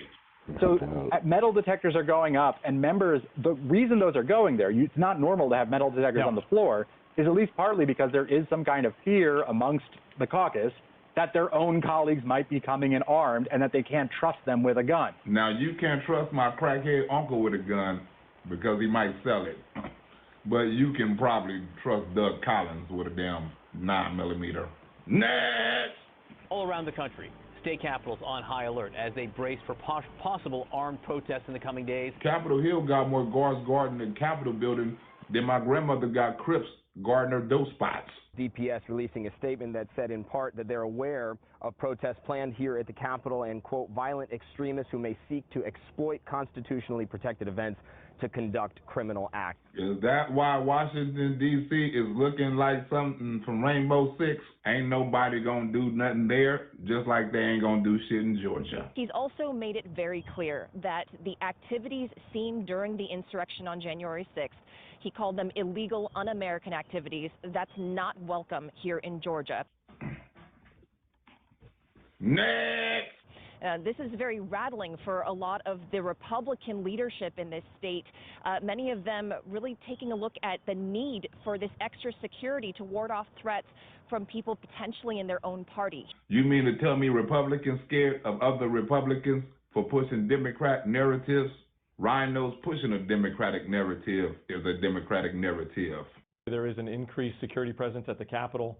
A very significant increased presence. We started our General Assembly session on Monday, and here I was getting out of the vehicle on Monday with armed SWAT members with full body armor. Looking out my office window yesterday, it dawned on me that the gentleman standing there in the rain was there not because of a terrorist, but because of potentially a Republican could want to attack our Capitol or myself. That's pretty. I can't fathom that. Neither can Republicans, because that's some bullshit. The alleged kidnapping plot against the governor that you mentioned a bit earlier, that was almost a roadmap to what we saw happen in D.C. You mean the non-Trumpers that tried to kidnap that Whitmer bitch? Me and my hitman will not be taking a page out of their playbook. The D.C. U.S. Attorney's Office is reportedly placing the identification of anyone using military small unit tactics among the, quote, highest priorities as part of a sedition task force. And they need to start with the motherfuckers who work there first. According to the Washington Post, at least 13 off-duty law enforcement officials are now suspected of taking part in the riot, a number that could still grow in the days and weeks to come. There was probably more undercover MAGA police there than it was protesters. No wonder how that bitch got the blueprints to the whole Capitol building. As for security ahead of the inauguration, the Secret Service has set up a green zone in the heart of D.C., with National Guard troops asking people for their reasons for entry.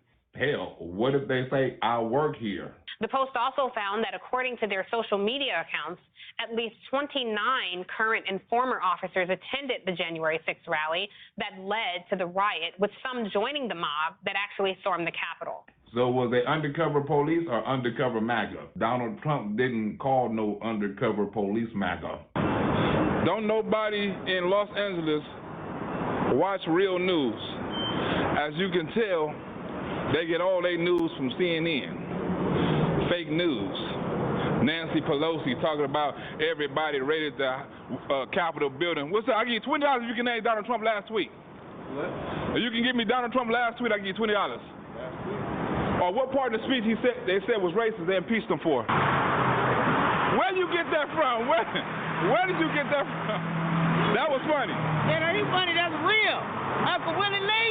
Willie Lee? Taylor. America Doses. Sweet Dick Willie. Call me Sweet Dick Willie. Yes. And Sweet Dick Willie give back to the community. Oh, you can have my reparation, huh? You got EBT card. Bam. Oh, thank you, Doc. You got EBT card, huh? You got EBT card, huh? Bam. I got everybody EBT card. You got EBT card. Bam. You get one too, my nigga. EBT card. Bam. I'm the hood comedian. I am the hood specialist. You get a credit. You can't spend that shit. Don't think you're going to stuff it like, you know what?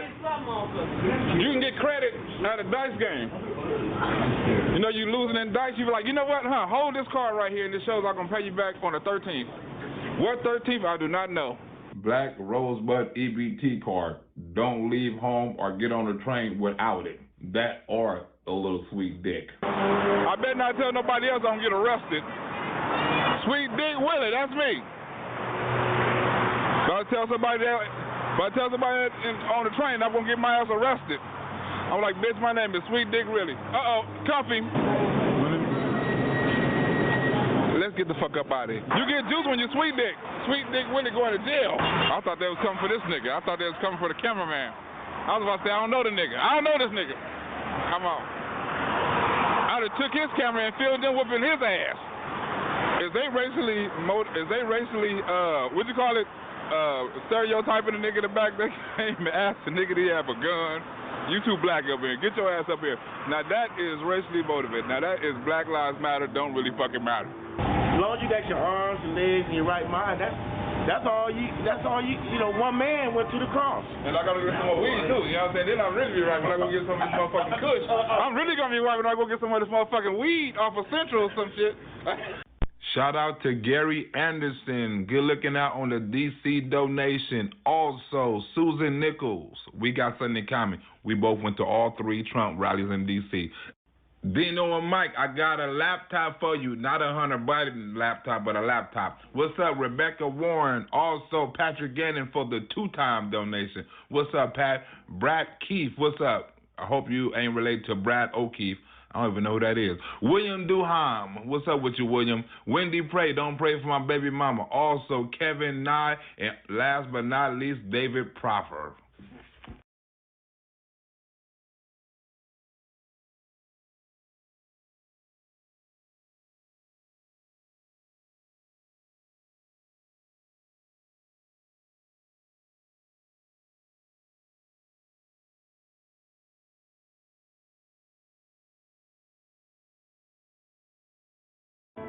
Still lots of room, just more to view.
Well, at least that's the first time tonight that I forgot I was muted.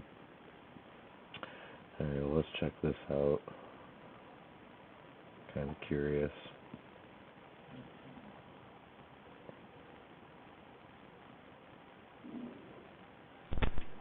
A strange sight in the sky last night over Oahu caught the attention of many people. And it's not just fireworks lighting up the sky in West Oahu. Perplexed residents on the Leeward Coast are searching for answers. As the clock counts down the last hours of 2020 here, some countries have already ushered in the new year.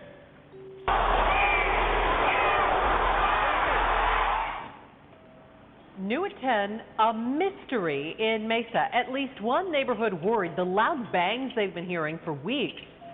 Maybe more than just fireworks and celebration. Elk Grove police say it's just one example of loud booms people have been reporting for weeks. A lot of us are going to be extremely happy to say goodbye to the year that was 2020. That includes these guys. Take a look at this.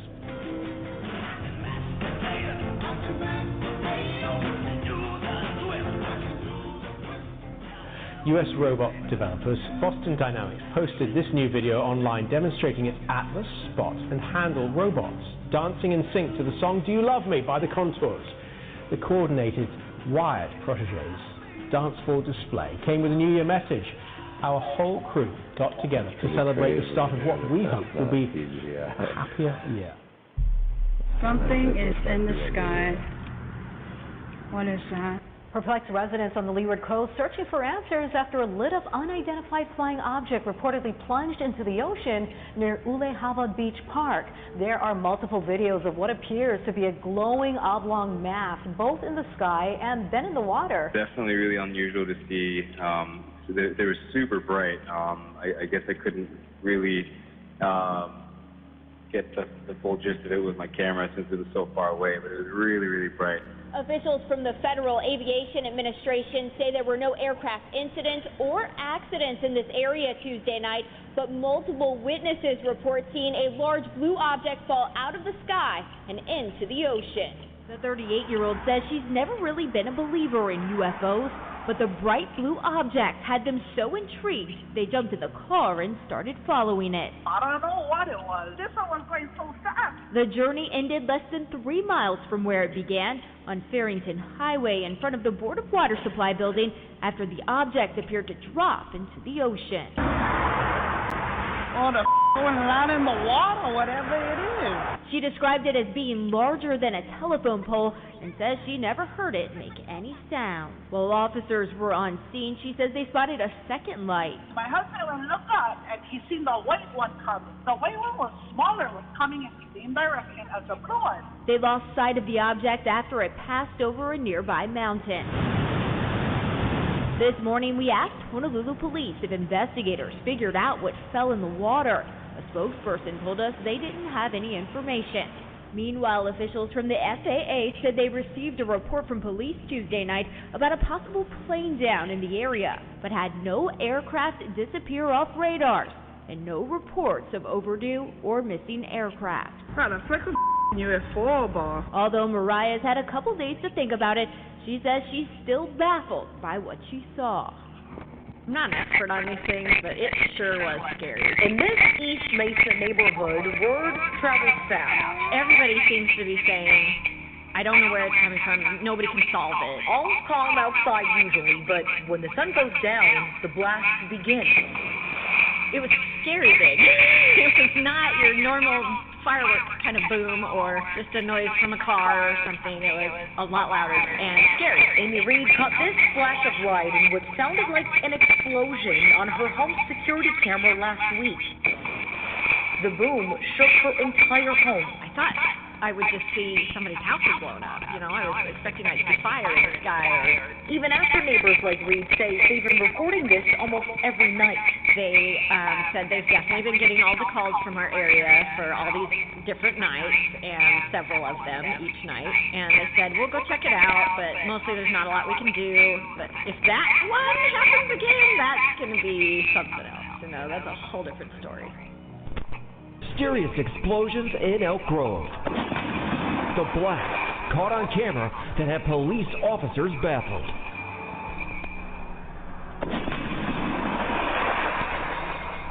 And that's where we begin at 5. Loud explosions.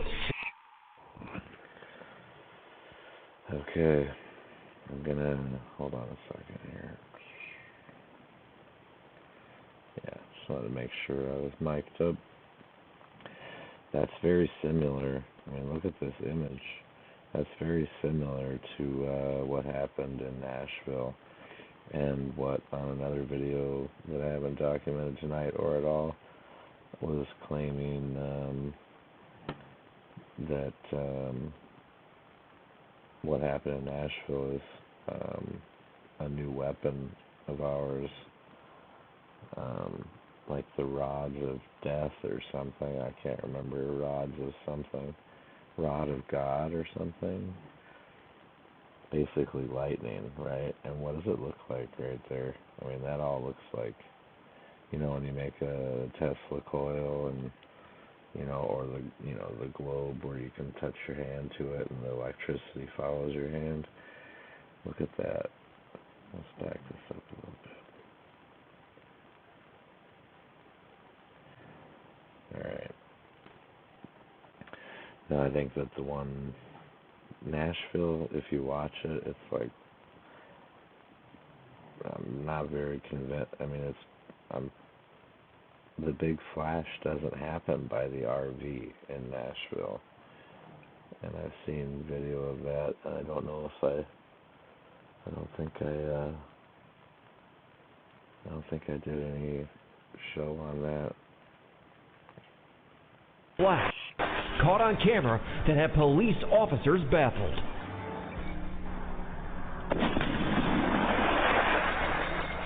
And that's where we begin at 5. Loud explosions, shaking, rattling, and rocking neighbors in Elk Grove. Good evening. Thanks for joining us at 5. I'm Curtis Ming. And I'm Elizabeth Kling. For weeks, police have been getting reports of these loud explosions. This mysterious exploding sound is sending shockwaves throughout this Elk Grove neighborhood. Just heard all of a sudden this loud boom. Nate Sanchez says he felt vibrations. I feel like the reason we woke up was more because we felt a little bit of a shaking than anything else.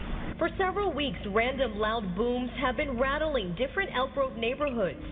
Chris Carpenter says it's not the first time she's heard the alarming explosive sounds. Just random, just every once in a while.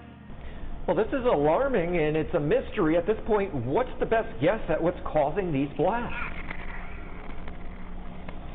Well, right now, because it's such a mystery and these reports are pretty sporadic, although most of them on the southeast side of town, right now it's still unknown what these random blasts.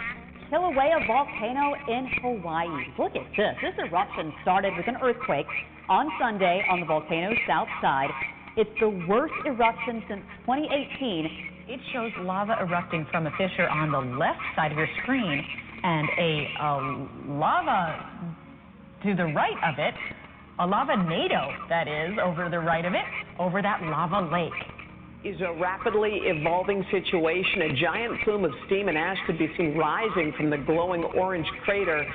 People who lived downwind being warned to stay inside to avoid the ash and to be prepared to leave. There have been no early reports of injuries.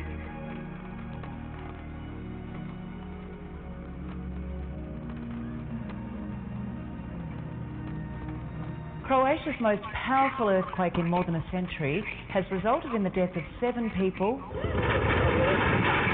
For a second straight day, central Croatia rocked by a powerful earthquake. Just on Monday, there was another earthquake, which also had its epicenter near the town of Petrovsk. And an emergency begins. Hundreds of kilometers away, MPs in neighboring Slovenia also felt the force of the quake.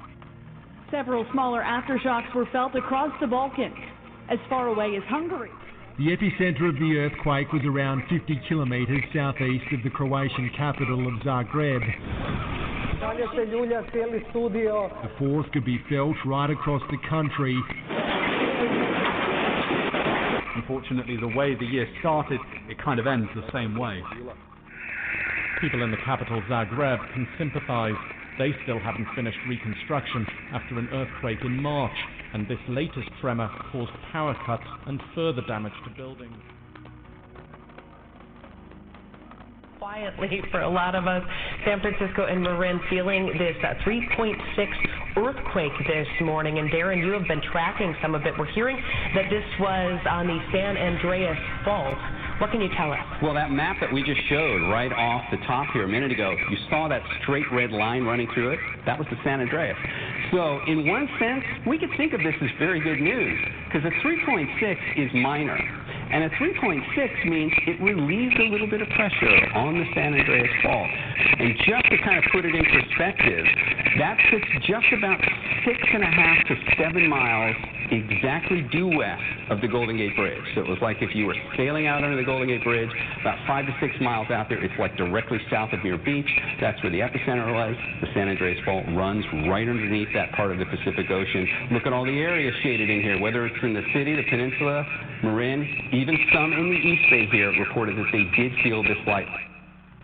There was an earthquake not far off the coast from Coos Bay, so a lot happening in your weather, department and land department as well. In the weather world, yes. In the weather world. Earthquake offshore last night. There is no threat for a tsunami, which is good to see. It would only be fitting for 2020 if we did see a threat for that. But there is none.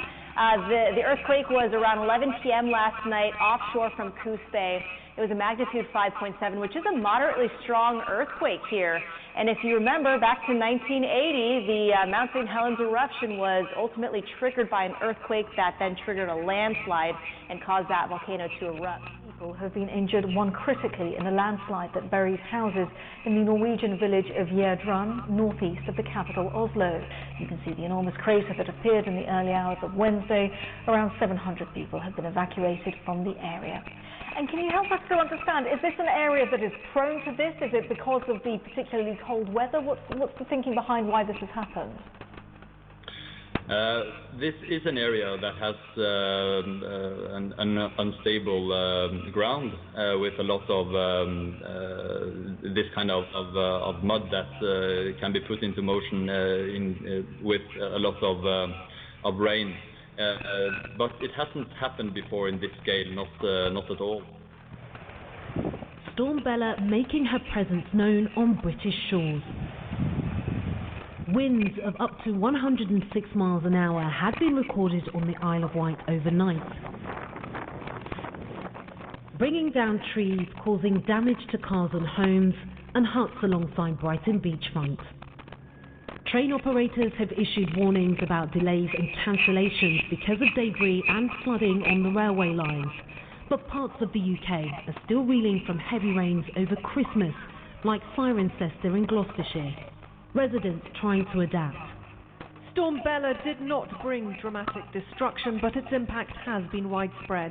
For those affected, it's a miserable end to a festive season where spirits had already been dampened. Argentina's Senate has voted to legalize abortion in a landmark ruling that could have repercussions across Latin America. The vote followed hours of debate and decades of campaigning by women's rights groups in the predominantly Catholic country.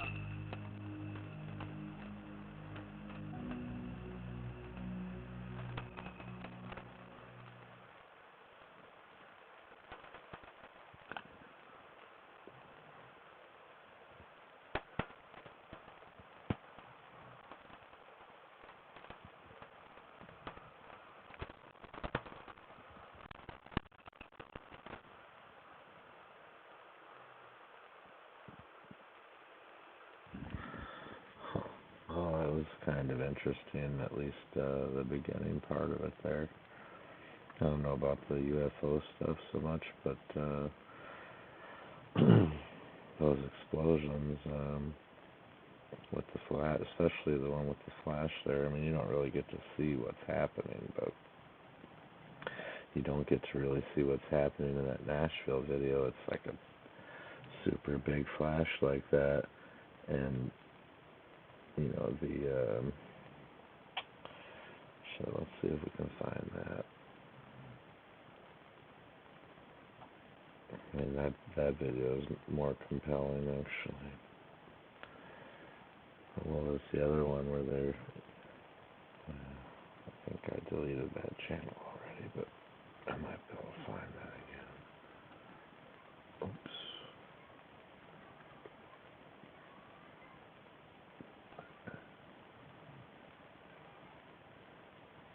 Yeah, here it is, right? Well, we'll go do this other one first.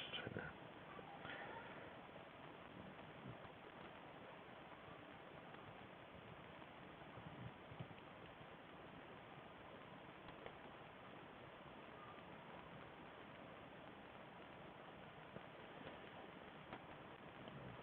Looks like this might be the...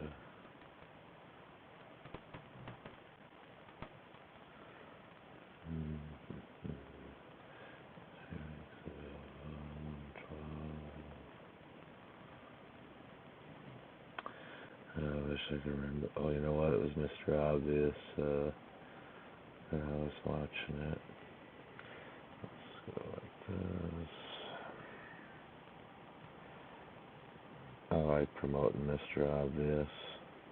Oops. And like I said, he's really great at documenting stuff.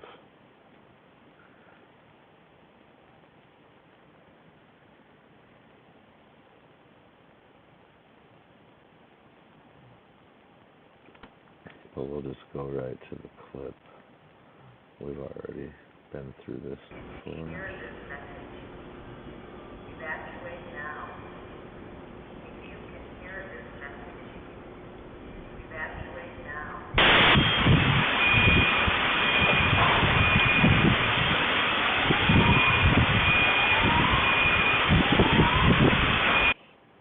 Yard. Now, there are currently multiple theories and a lot of information. So we have an entire CBS segment that had a similar make-up of Doug and who the actual perp is.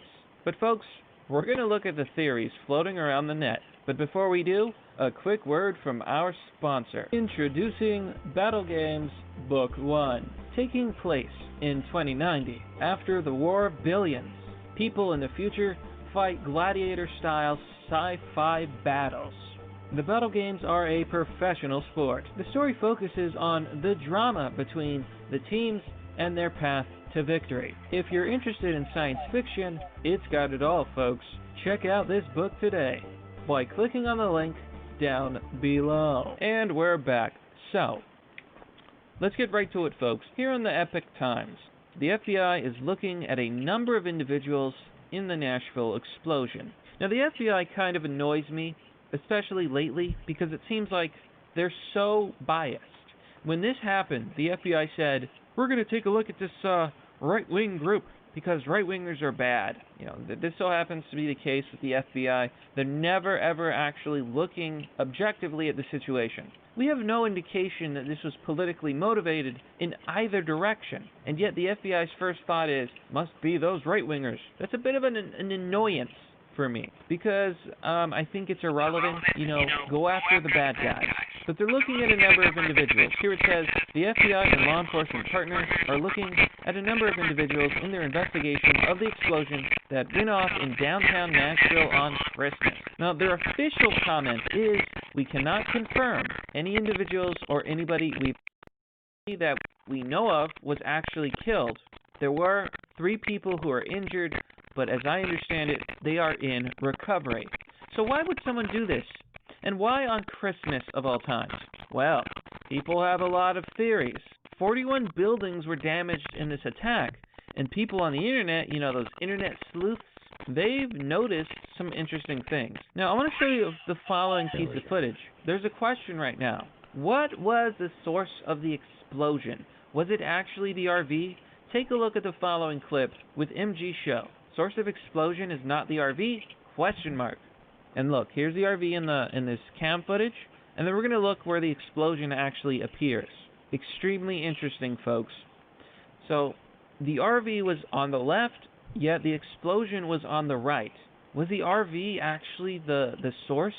And then it gets even weirder because we have people saying, well, there was I want you to think of lightning. If you've ever seen lightning strike something, or seen something something that was struck by lightning after it was, and that's kind of what it seems like, you know. Like even in this pic, look at the fireball is going straight up. I mean, an explosion would encompass, it would encompass and go outwardly, you know what I mean? Unless it's directed that way. My logical mind says if something struck here, whether it was some sort of missile, I don't know what, not claiming I do, but this next video I'm going to show you real quick before I wrap it up. They're talking about this rods from God sort of thing. And, I mean, we do have the HAARP, High Altitude Aeronautical Research Project, which, they can manipulate weather with, they can supposedly concentrate, they send a beam up and it reflects back, and they can put it anywhere they want as a energy weapon, energy beam weapon, like Tesla was talking about, and like the past talks about with the mirror that they used to light ships on fire with, according to history, or legends in history almost, really, because it's not like fully proven, I don't think, but anyway. There was a warning that the explosion was going to happen. It came from the RV. Other people said, no, it actually came from the smart speakers on the light poles. Now, looking at this footage, you can see that the damage was immense. I mean, the street is completely and utterly just a mess. And it's really scary to think that this could happen in America, and that, one explosion, so much damage. And here's the craziest part. Why would you warn people? See, isn't that weird how before the explosion happened, people were warned that there was going to be an explosion, and that seems to be the main reason that nobody, thankfully, was critically injured. And it was 6:30 a.m. on Christmas morning, and not 6:30 p.m. And that's another big thing, which makes it look like what they say it is, that dude was suicidal and this and that. I mean, someone could have made him suicidal too, right? I mean, if you just strapped him in, there's video that shows it for hours before and after, and no one comes to or leaves the vehicle in the video. I don't see how that's really possible if the camera was up the whole time, but at any rate, that does look like a considerable amount of damage, and I've never seen a lightning strike do damage to this degree, So who knows what the hell that thing was. But I don't think it was just this RV pictured, I think, right here. The flash obviously happened very close to that other car. In this explosion, nobody died. Horrific days in our America. Now, the FAA has designated the skies over Nashville as national defense airspace in the wake of this attack. And that's what makes me lean towards missile strike or some new type of energy weapon that we don't know about, because if it was a missile strike, there should be a crater. There is no crater. And even if it was an explosion within that RV like they depict it, if it was that big of an explosion, there should be some damage to the street. And I'm not saying there isn't. I've never seen under the RV. defense airspace. They've gone to what is the code? DEFCON 1. They go on to say that pilots who do not adhere to the following procedures may be intercepted, detained, and interviewed by law enforcement/security personnel. In addition to penalties who break that protocol, and this is being reported by Fox 17 for Nashville, there would be more dire consequences. The alert states that the United States government may use deadly force against an airborne aircraft if it is determined that the aircraft poses an imminent security threat. Now I want to talk about one of the more interesting theories floating around on the internet. People have pointed out that the RV was parked in front of AT&T. Here you can see in the following picture, this is the street view, I believe, and this is the AT&T where the van was parked. Here are the facts. Let me resize this a little bit. The building in which the RV exploded was/is an AT&T building. AT&T contracted to do a forensic audit on Dominion machines. Yes, you can verify this through news reports, etc. They said those machines were being moved to Nashville. The former owner of the AT&T building in Nashville was Cerberus Capital Management. Cerberus Capital owns, guess what? Dominion. Cerberus is run by Stable Street executives. Guess who co-founder is? Joe Biden's brother-in-law is the co-founder of Staple Street. Want to dispute this? Do your research. So this is one of the crazier theories going around on the internet, and I'm not saying it's crazy because I'm not saying it's true. I'm also not saying that there's nothing to it. Like, the fact of the matter is we don't know. But one of the thoughts online is that this was an attack to destroy AT&T because AT&T is trying to audit Dominion machines. These machines are voting machines which were used in the election that some people have claimed had some issues. And the audit was simply to verify that the machines were totally bug-free, had no errors, and did not lead to any massive problems with the election and with votes. Do I believe that personally?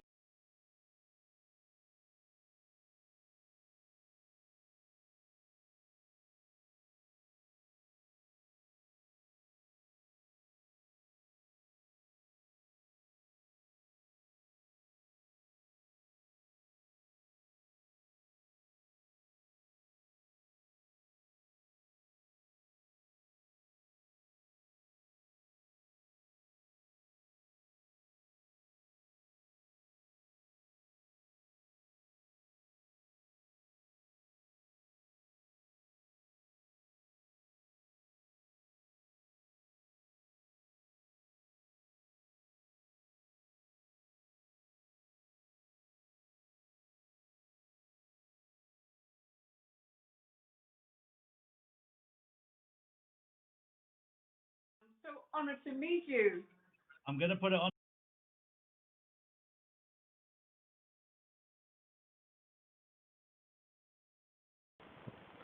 Okay, so when I saw this video today, it made me think of the Nashville thing, and directly because they brought it up, and I was like, I'm like, and I think that you'll be saying as well, because they talk about this rods of God or something like that, and it's basically like a direct energy weapon of some kind that they're saying is out there and that is going to be used for this and that. And I'm going to tell you right now that what they're saying sounds kind of crazy, but you just never really know anymore, I'm going to say.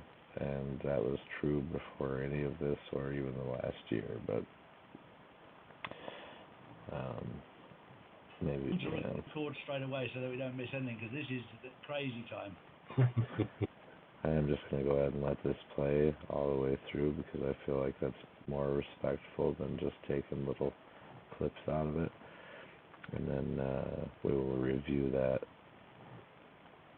thoughts, commentary, whatnot. Alright, so enjoy. I'm going to be off mic for a minute. Oh, by the way, I am not discrediting these people, and I'm also not crediting them, so I am on the fence. okay? But like I said, something caught my eye when they were talking about Nashville and thinking about the video that I saw of Nashville not equaling anything that I've ever really seen before. You know, like the white car that's closest to the flash in the Nashville explosion did not explode, but the RV is decimated and all over the street, and then, you know, it's very unclear what the damage really is there, even though you're looking at it. And anyways, we'll just let this play through. Thanks to the broadcaster, which is right here, Breaking Point News. I've already subscribed and liked this one. I like to get everybody's perspective, you know, good, bad, ugly. You know, we can break it down, we can build it up, depending on how we feel about it, you know what I mean? Alright, so I'm going to mic off here for a minute.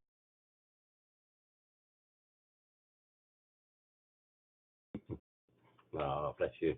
I'm actually going to let Danielle start off this show, Simon, because the intel has come directly from her, but it's massive, massive news. She can tell you what she's got, and then we can break it down between the three of us. Very good, very good. Okay. Well, thank you, Charlie and Simon. I'm very honoured to meet you. Nice to see you.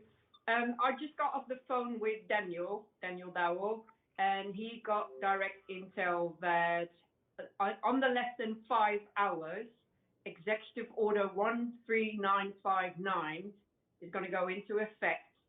And if you look on Wikipedia right now, you can see the list of companies that are going to be taken down by the U.S. This executive order says prohibiting investment in communist Chinese military companies, which basically means a declaration of war. What I heard is that Parlay is already down, and that in a couple of hours, all the big media channels will going to go down as well. And with this executive order, the declaration of war is going to be taking place. So massive, massive, massive news. And what I hear, did you hear the same thing, Simon? Yes, but I thought it was going to happen on Wednesday.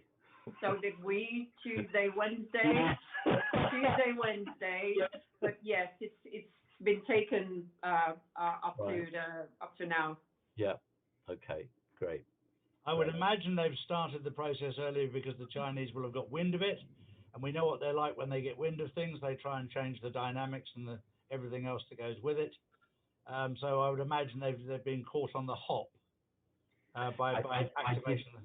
I did a 1:30 this morning. I did a podcast saying that China was now putting a lot of pressure on North Korea, attempting to up the ante regarding nuclear threats, and it might be that China's beginning now to use its agents throughout the world, and maybe America's bosses has decided that we've got to act now.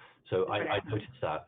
And also there's a lot of issues now between Israel and Iran in the Gulf. And I think it's getting a little bit out of hand. So it might just be that, Daniel. It might literally be that. But your news is hot to me, because I was still sitting here thinking, Tuesday, Wednesday, I've got plenty of time just to take it easy. And then when Charlie gave me a ring, and I thought that actually makes sense based on what I said this morning at 1:30. And what we said last week, Charlie, on the video is that we need a global scenario. We need to take it off the elections of the US and move it onto a global perspective.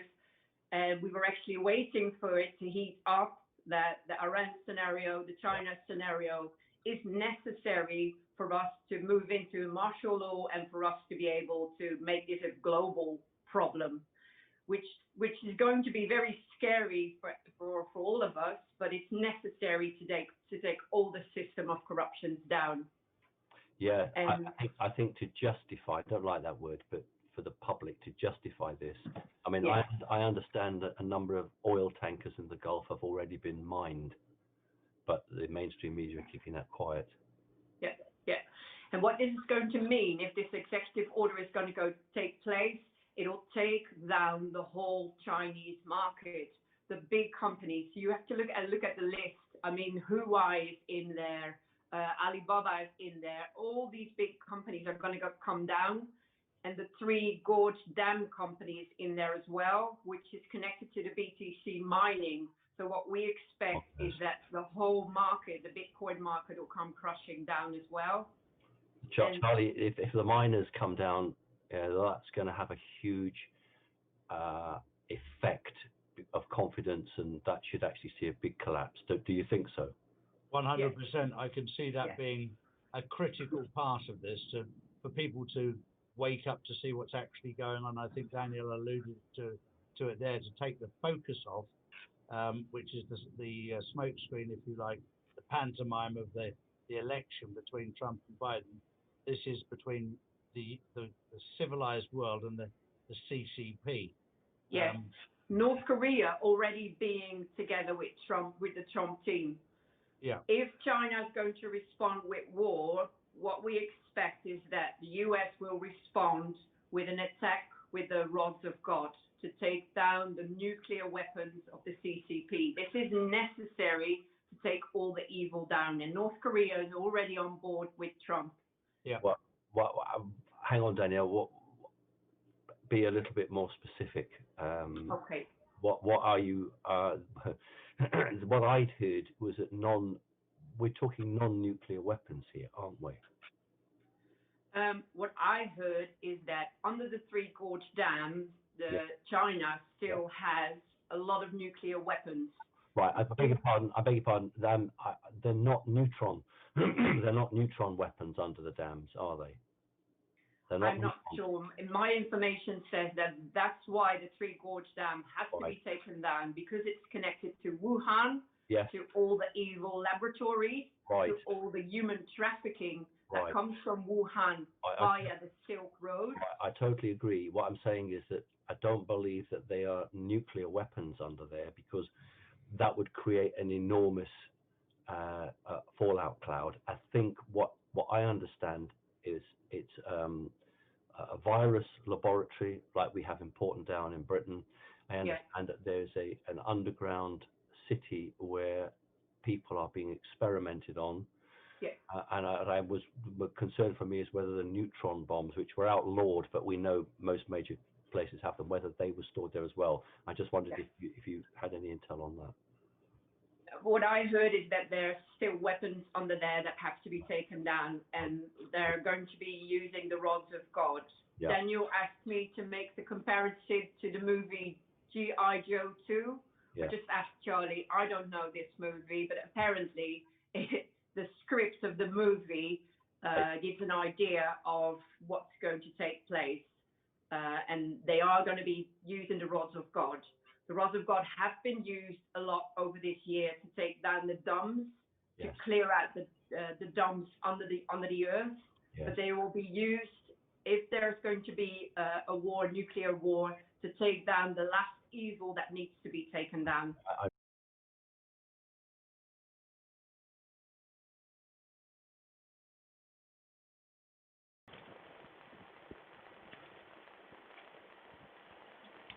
Okay. So is it just me, or does it seem like those things could be connected? You know, they're talking, when they say DUMBs, they're talking about deep underground military bases in China and wherever else she just mentioned. Let's back this up.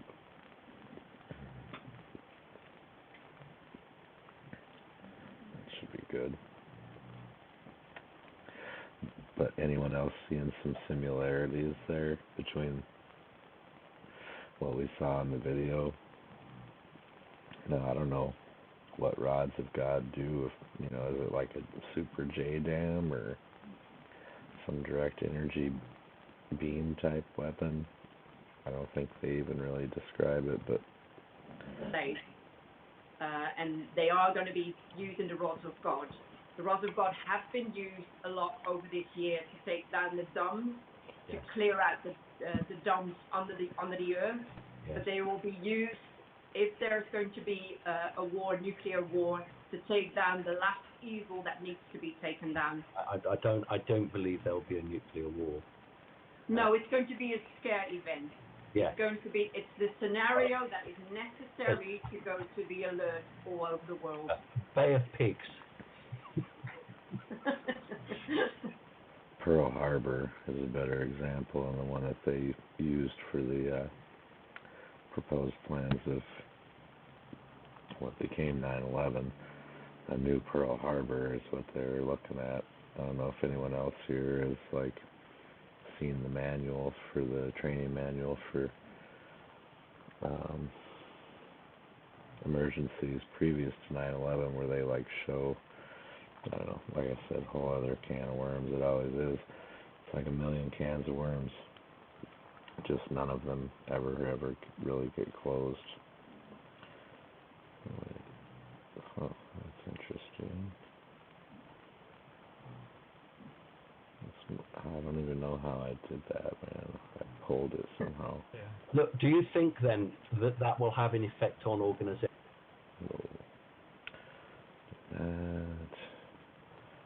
Get things back to normal. Like CNN.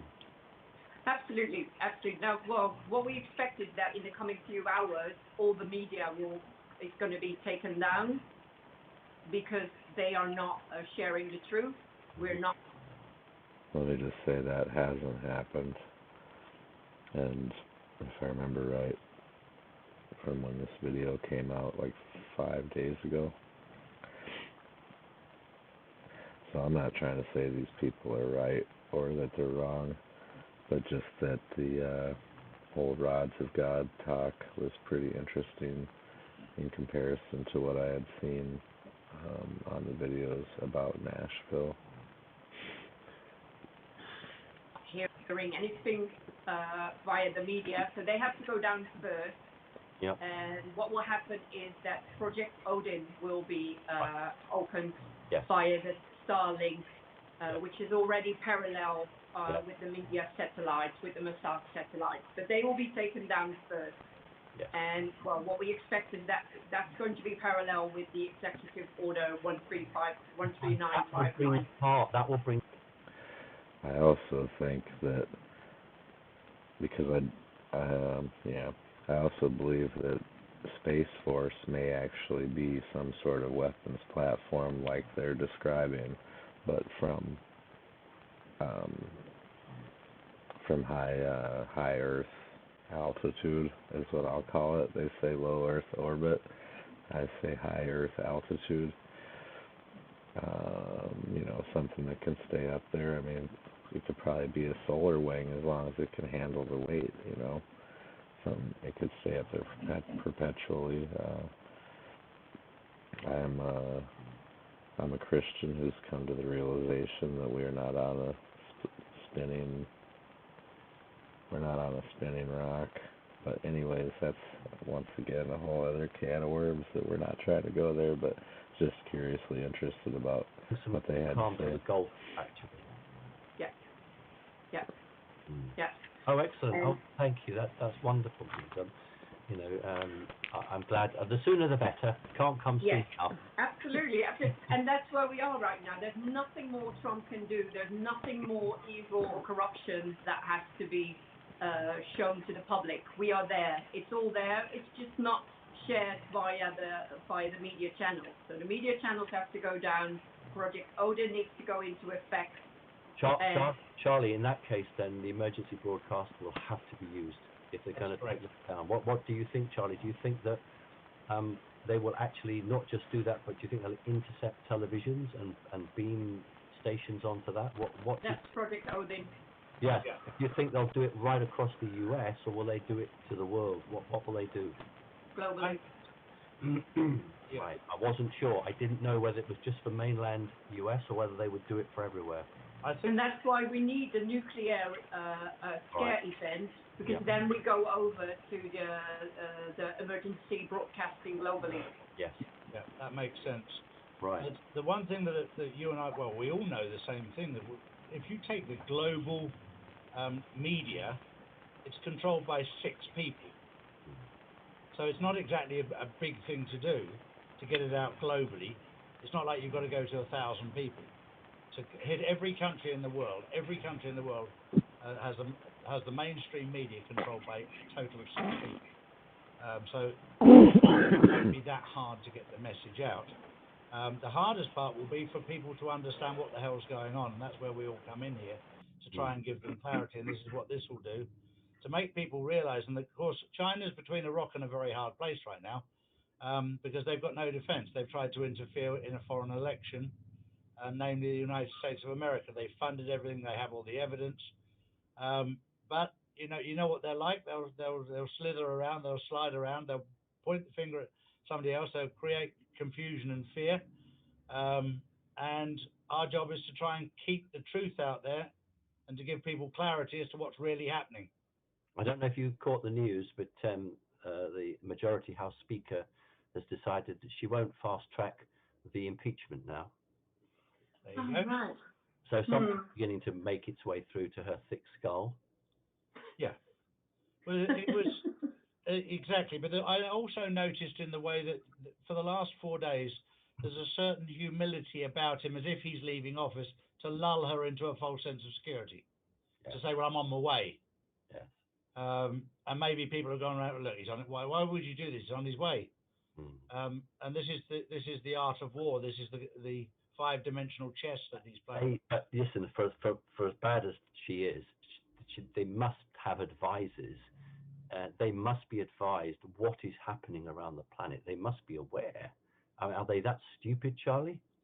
I don't think stupid is the word. I think arrogant is the word.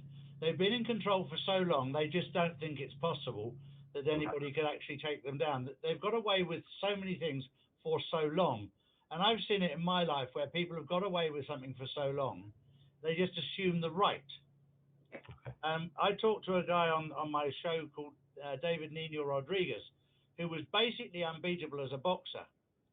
And the 2 times he got beaten was when he thought he didn't need to train as hard and just went in complacent. Then he got knocked out. When he was scared when he went in there, he was never threatened. But the minute he got complacent, and this is what we're going through, we're going through an arrogance. And these people have been in control for so long, they don't think that little minions like you and I and Danielle can cause any waves, and suddenly they'll wake up and go, shit, what just happened? And that's the brilliance of the plan. That's the brilliance of the bringing down of these house of cards. What they did is when you take a few cards out, not necessarily the top, but in halfway and at the bottom, and actually start waking people up and sharing information from not from top bottom, but from bottom up. And there's pieces missing. Now all of a sudden everything's creeping in, and they feel that it's massive. It's just not pieces or people have been taken out. The whole house of cards is going to come down. Danielle, we're really talking about electronic war here at the moment in this phase, aren't we? Yes, absolutely. But you would have to move to a more physical if they wish to deprive China of an immediate vengeance retaliation. Yes, absolutely. You're absolutely right. Yes. I really think that what we would call the back-engineered space weapon technology has to be used, because it would not be possible to get any other form of conventional missile in to take that base out. So that's the only thing. The same weapon actually that was used in Nashville. So I look forward to that. Yes. It's the brilliance of the plan. It's building up the QFS system. It's pulling up all the Starlinks, Project Odin being ready. It's already there. That's why it needed all this time. Yes. And now it's just a matter of flipping switches. Executive orders have been in place. Evidence have been gathered. Yes, now it's a matter of flipping switches and flipping satellites. So Danielle and Charlie, what, and I mean, I don't want an answer now because I haven't got one, but I'm going back to your point, Charlie. When this occurs, or when things like this occur, how can we best support humanity? And I'm a Brit. I'm in Britain, but I've got a strong connection with US, and Charlie's got the same. What can we do?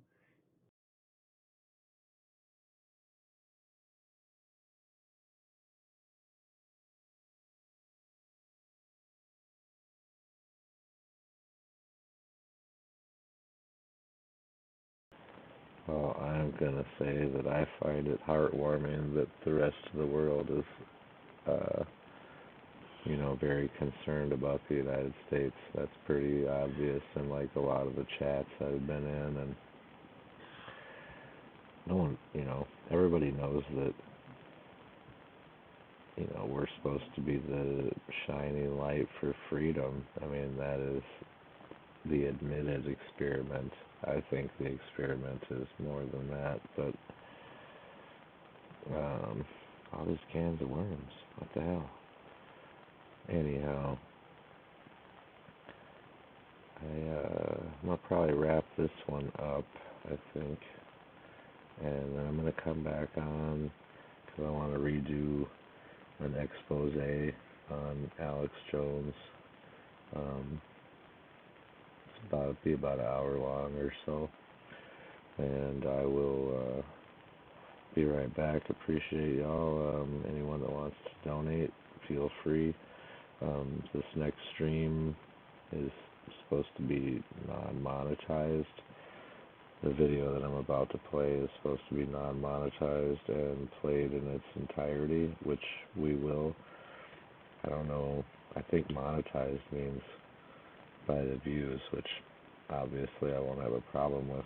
Thus far, I haven't busted the seams as a broadcaster at all, but I can't even get my audio straight, so what do you expect? Anyhow, so I might pull my donation information off real quick before I start the next one. It might be like 5 minutes, and then that'll be probably my final presentation for the day. But I do want to get that one back out there because I think it's important to show the truth about that man, because he really isn't one of us, no matter what your position is at the moment. It's about to change. If you have eyes to see and ears to hear, it's pretty hard to deny, in my opinion. Alright, so I'm going to end this. Like I said, thanks again for watching. Appreciate you all. I'll be back on in just a second here. God bless.